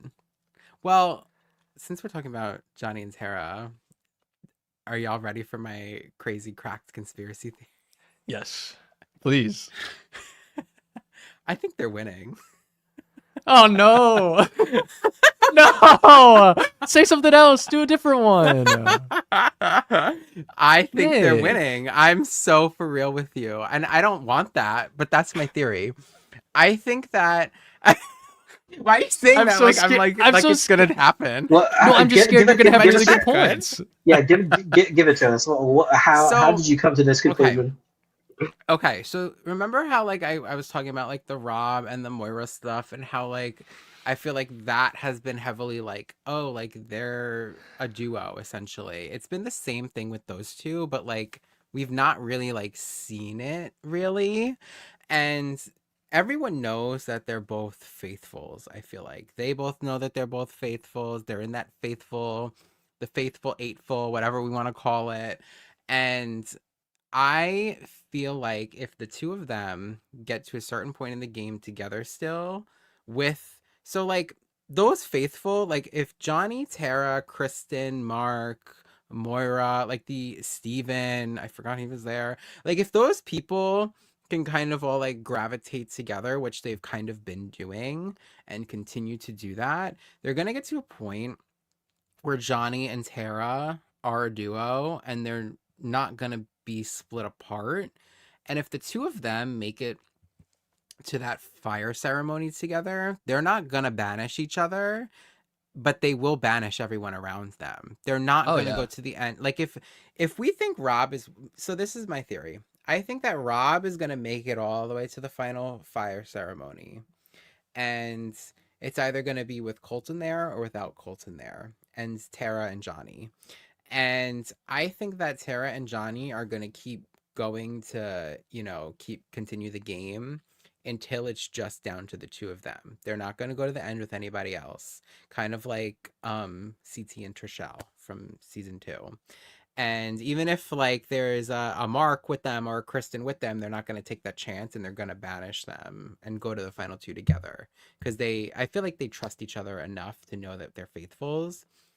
And that's just my theory. I don't know. I feel like, and when you look at their edits too, I feel like they're the only like irrelevant people that are like somewhat present. Like I feel like Do you we think- sit here every week and we say, "Who's Mark? What's Steven?" But I don't know. Yeah.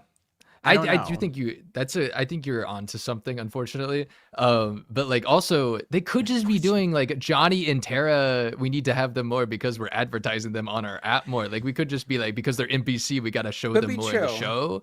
But Could be true. I like no. It scares me a little bit that Johnny is now the one like being the numbers guy. Yeah, that's and what I'm is- like. Exactly. Like all of a sudden now Johnny is like rallying the troops and he's got his faithful alliance and all this stuff and he knows that Colton's a traitor. Like it just is like very convenient that now all of a sudden like Johnny and Tara are starting to like rise in the editing, but I don't know, maybe that is because the Olympics are coming and they did change the app to the Olympic logo this week. So I don't know, but like it really like I was sitting here thinking about it and I was like, okay, I think that Rob and Colton or Rob and Moira like scenario in the ending, right? But then I was like, okay, but like if not Rob, then who? And I was like, Johnny and Tara? Like in a weird universe, I can see it happening. And no one knows that they're best friends still. No one has clocked it. Nobody. Yeah. Well, I mean, I wouldn't have clocked it either. I didn't know who they were exactly. Like, I don't watch the Winter Olympics usually. And even if I did, I don't know if I would watch it thoroughly enough to know that who Johnny and Weir and Tara Lipinski were exactly, unless I've been following for a long time. So I would have been lost. I'm sure everyone in there is lost. I think who talked in the first episode, was it Rob with them? Rob Rausch, when he was like, "Oh, so you know her?" And Johnny was like, "Yeah, I know her." Uh-huh.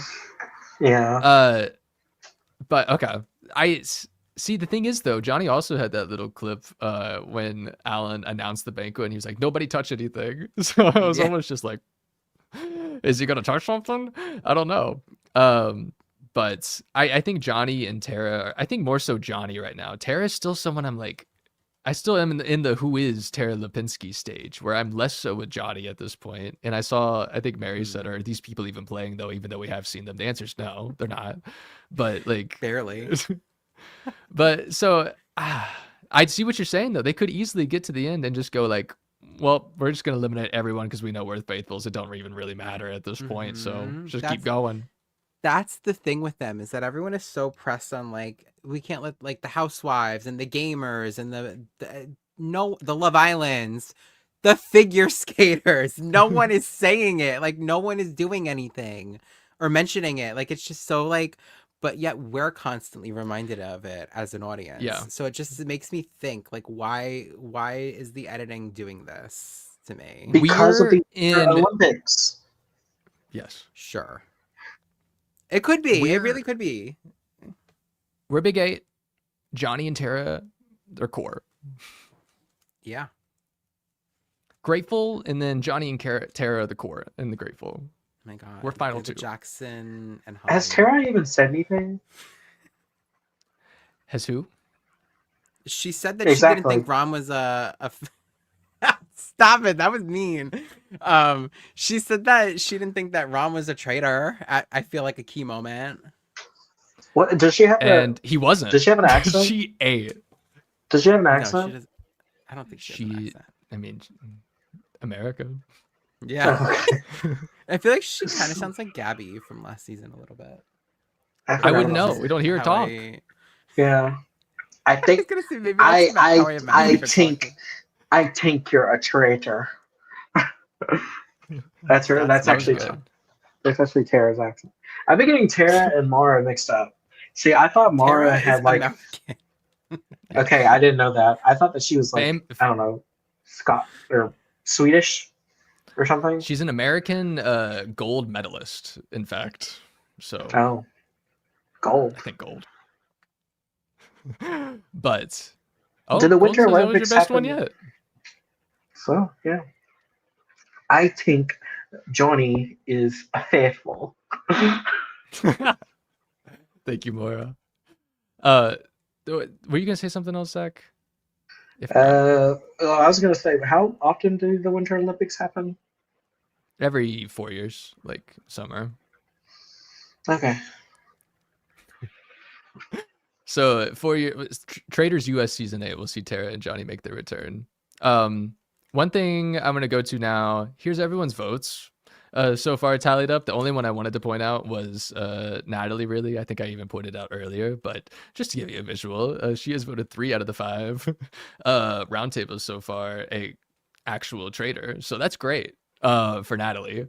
And then I'm trying to think who is the worst person right now. Is there anyone? There's no one still in the game that is completely not voted correct. And Ian didn't even get to vote once. Poor guy. But nobody is 0 for 5 that is still in the game, thankfully. Michael was 0 for 4. It should be noted. Are we shocked? Jam is 1 for 5. I think that's pretty pitiful. Steven is 1 for 5. Steven's 1 for 5. Lisa's 1 for 5. Are we shocked? Are we shocked that Steven and Moira and Mark and who else is 1 for? And Jam are 1. Jam being 1 for 5 is so embarrassing. I mean, the whole world voted for Donna. I even voted for Donna Kelsey. Like, that's the thing. Yeah, when I was making this, it was just like, okay, well, one of these was all Donna except for Donna's vote and Michael. So everyone gets 1 because it was so obvious and the low-hanging fruit. It's like when you get a bingo card and you hit the free space in the middle. Exactly. Your free space was Donna. And I wonder if like Natalie was like also thinks of Lisa Rinna as kind of like that low-hanging fruit of another obvious traitor, and is not necessarily saying that exactly, but is saying it with her vote more so. Either way, she's on point, and she's probably going to continue to be on point. So I wonder if that's even going to come to a head in the banquet. Didn't you see didn't you say she broke her record?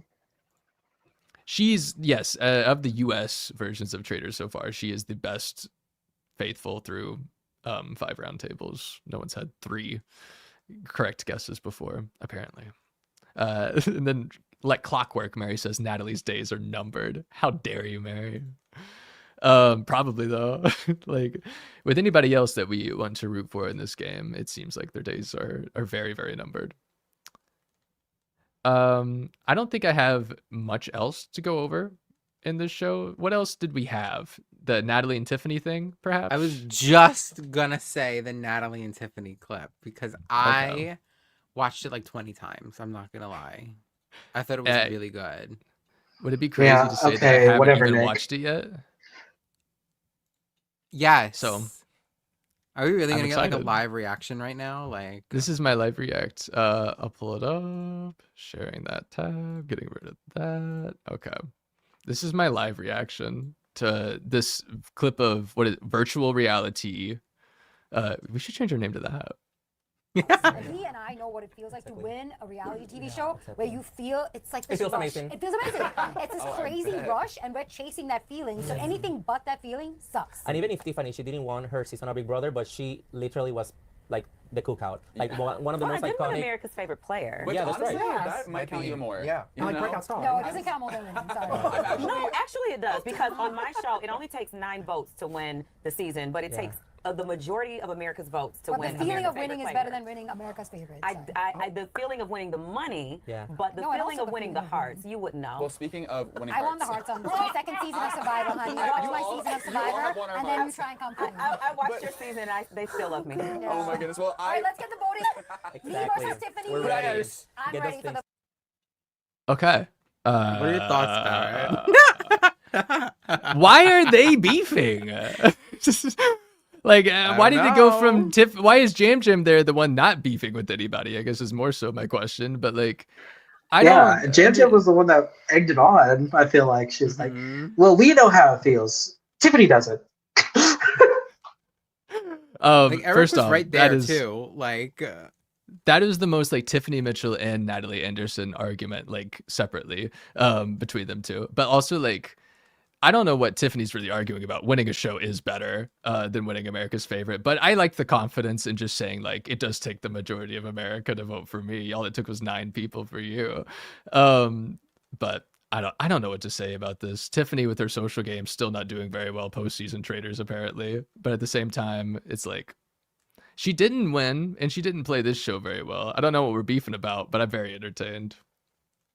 Also, I also feel like Tiffany would run strategic circles around both Natalie and Jam Jam, so neither of them have room to talk. So I don't know about Natalie. Well, maybe I don't know. I don't know about Natalie. I would give you Jam Jam for sure, Zach. I don't know. Natalie did win Survivor and then get second. Again, I know she was on edge of extinction, but Tiffany has okay. I'm gonna say something. I love Oh my Tiffany. God. Tiffany is my girl. I fully support her. Tiffany has flopped on every single show that she has been on outside of Big Brother. So that's And 3. it's not Big total? Brother. I'm just saying that. I will also say the challenge. Natalie has not. So I don't know too much about running strategic circles around somebody when. Also, it's the challenge. Like, I understand to a certain point there is And the strategic. Traitors. We know why she didn't do well in the Traitors. Okay. She thought Michael Rappaport was the traitor. And her best friend. I just get What? I'm not. These are. No, These I'm are. just laughing because like I love her to death, but I'm just like, I don't know. That's how I feel. Like I feel like I was looking at her like challenge charts the other day, and she didn't last more than like 5 or 6 episodes on the show in total. So it's like she lasted like the same amount here. Yeah, but then again, the first season of the challenge, like she was a target because fucking uh, Flop Lopez and DX are both coming for her because they're like, Because she got him out. So yeah, because Lopez is irrelevant. Where's her traders? Where's her traders invite? she got Tiffany out. She didn't win. Still made it further. Lopez and Flighter just decided to do do a season of challenge and then just become irrelevant. Still made it further than Tiffany.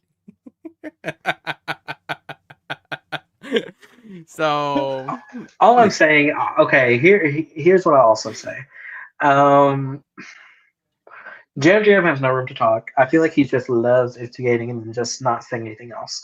As proof of Instigating. that. Who else? I'm trying to think of someone else that I met this past year that loves instigating. Gosh, I feel like there was just someone I'm thinking of that's just like an instigator that like kept instigating something on a show we watched. I'll think of it later. Anyway, keep going, Zach. why do I not even understand? Cal, back me up. Keep going, Zach. Cal? Who's Ring ding ding ding ding ding ding ding ding ding. Oh, Cal. Stop it! Ew! Ew. I don't know why. Wasn't there an instigation? Oh yeah, there was an instigation power, right? That was her comic, I Yeah. think. Wasn't she the instigator? Yeah. I think. I don't know. No, she was the sheep. She was the sheep herder, right? Or Tucker something. was the instigator. Oh, wait, Yeah. Tucker's the Tucker and instigator. Kelly confused. Well, Kelly actually did the instigating. That was her thing. She walked into a room and then said, there I go instigating Tucker again. was the BB instigator. Or whatever That's the right. hell It was his comic was the instigator. And then Kelly wanted to copy Tucker, so she was the instigator. Someone needs to clip that and send it to Kelly. And also, Someone no literally one just got Kelly and Tucker confused. And also, no one knew that Tucker was the instigator, and no one not, knew for that the record. whenever the comic was like the instigator, they're like, "What? Why is he the instigator?" And then they're like, "Oh, he had the instigator power." Anyway, Kelly, it's time to tell everyone. Are you a faithful? Oh my god! If she's Or an on, instigator. Spin off. Kelly, it's instigators, but it's Kelly's show. But I also think that there is a more evident. Well, winning a Big Brother, of course, is like great. So like, and there's more money. Well, think of Taylor, for instance. She won Big Brother, and then and then America also loved her. So like, I feel like that's just like amazing. But then America gets it wrong sometimes. So we're not going to bring up those other 3 people that. Well, we can bring up Keanu. Well, sometimes I don't know. Still figuring that one out. Yeah. Yeah. So like, I can see Tiffany. Also, I also don't understand Natalie's point where I feel like there was more love for Michelle personally, and Nick. You better attest this too. So I feel like My I don't ears feel like are perked up. I don't feel like Natalie won a ton of hearts on what is it, War? I think it was interesting for her to say her second season and not her first season, because I feel like Yeah. her first season was like, I mean, and don't get me wrong, I think Natalie Anderson is one of the most well-liked winners of recent history. And so for her to be like, oh, my second season of Survivor, I was like, your second season of Survivor? I feel like that's where people were not the fondest of you because you came back from Edge. But your first season, yeah, definitely. So I don't know. But it was an interesting argument. It made me kind of like wonder what the reunion is going to look like, I guess, because if we're sitting here being like, well, why are these 2 arguing? Like, who else will be? that we're not expecting. I also think it's So- funny that y'all always talk about Natalie in like the Survivor context, but I've really seen more of her on The Amazing Race. So I typically when I think of Natalie, I always think of her and Nadia on The Amazing Race, just like hauling and annoying everyone. And that's what I see from Natalie playing as a faithful sometimes, and I think it's so fun. I think it would be so funny to play with Natalie. I would love it, just because it's just like, especially if you're on her side. Like if you weren't on her side, it's like, oh my god, what a nightmare for you. But if you're on her side, it's like, this is the most fun I would ever have, ever. Just because she's always on, and I love it. But I agree, in the Winners at War season, I was not a big fan of Natalie. So I can agree with you there. I mean, I liked her to an extent, at least. Like, I enjoyed, like, if personally, I wanted, even going back to it, like, I feel like since it was a challenge, I feel like most people kind of knew Natalie was going to come back, but I kind of wanted someone else to. I don't know who, because I feel like overall it just would have been tough. I mean, Parvati. I probably wanted Parvati to come back more than anyone. What? Why that face, Barrett? I don't know. Who do you think I was going to say? Ben? Or no, Ben was. I was trying to think of who was even there, or maybe Amber. You want Amber? Michelle Fitzgerald. Hello. I'm talking about coming back into the. I'm talking about coming back into the game. Like who would win Like coming back after like the season, like for another show. Oh no. But I also think it's interesting that Natalie always talks about. Well, obviously she won Survivor, but I feel like she never talks about Amazing Race because she was so not well liked on Amazing Race. So she just tries to make people forget that, and she just brings up the challenge and Survivor. I don't know. I loved not liking her at The Amazing Race. I went with it. I was rooting for Natalie and Nadia. Okay. Well, we start talking about a lot of things there. Is there anything else that we want to talk about with the Traitors? If I need to make a timestamp for like Big Brother talk, we could just talk for another hour about that. Though I'm totally chill with that. We can talk about Steven. Steven, yes. Let's finally. I had a lot of notes about Steven Coletti. Can't believe we didn't get to him. Oh yeah.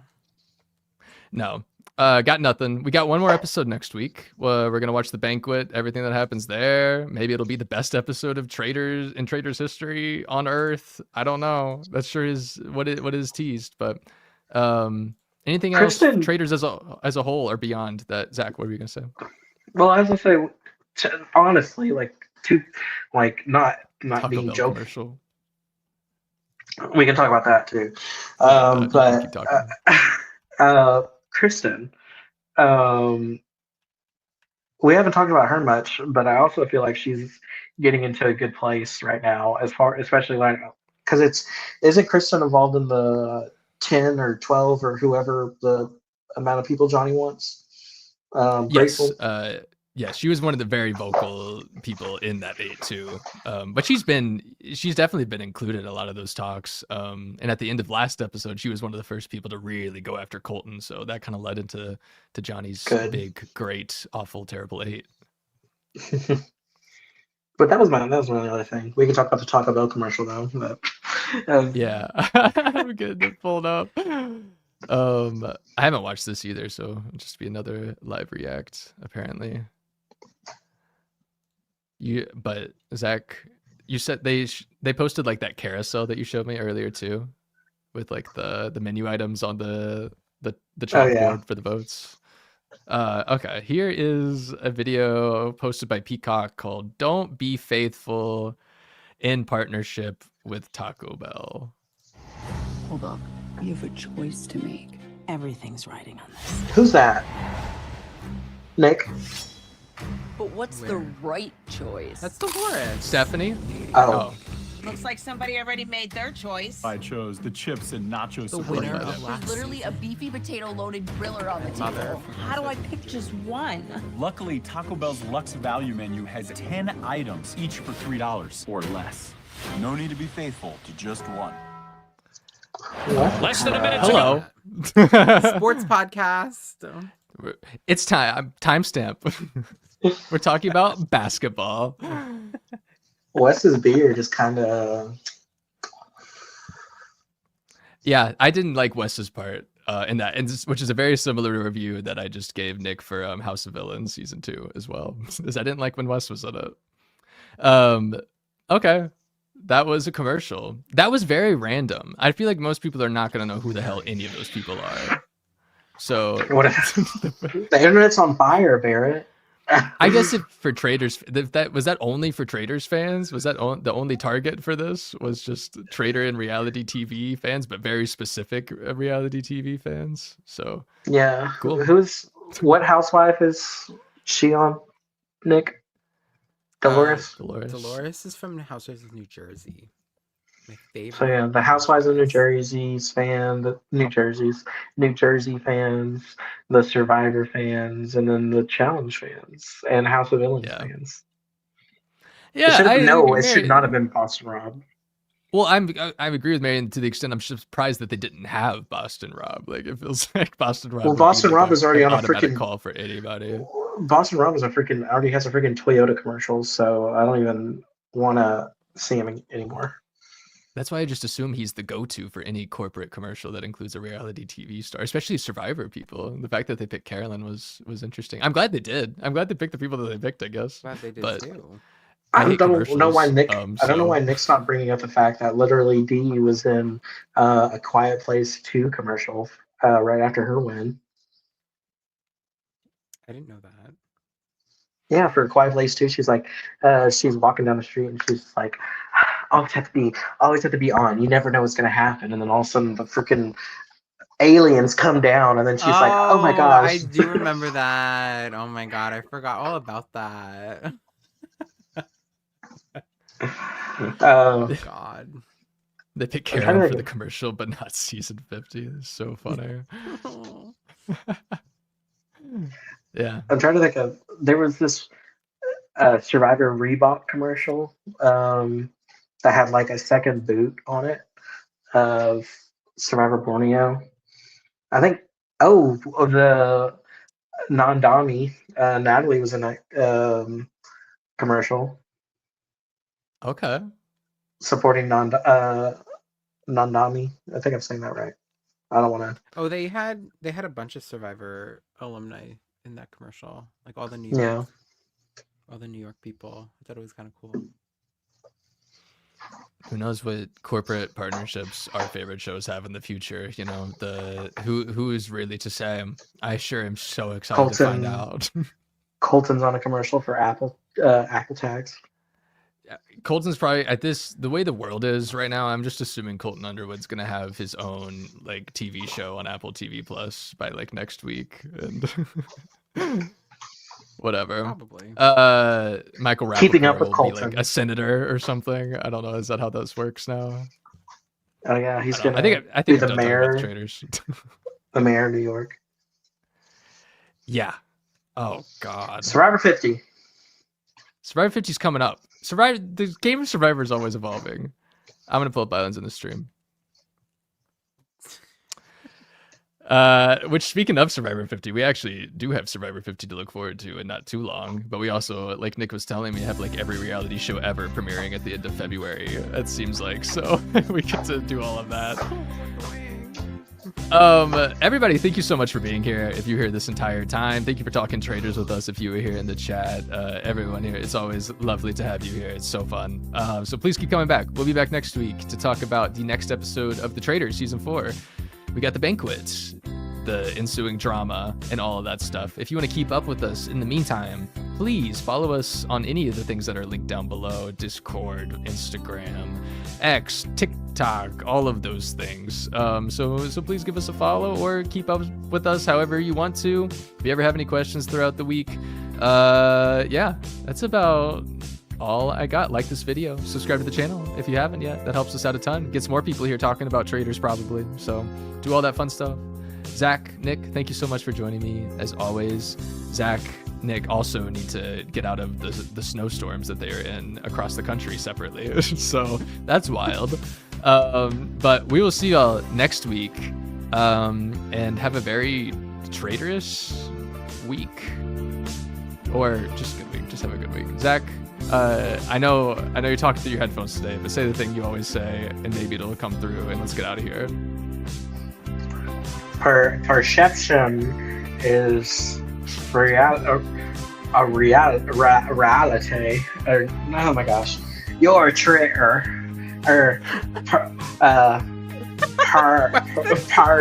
Perception.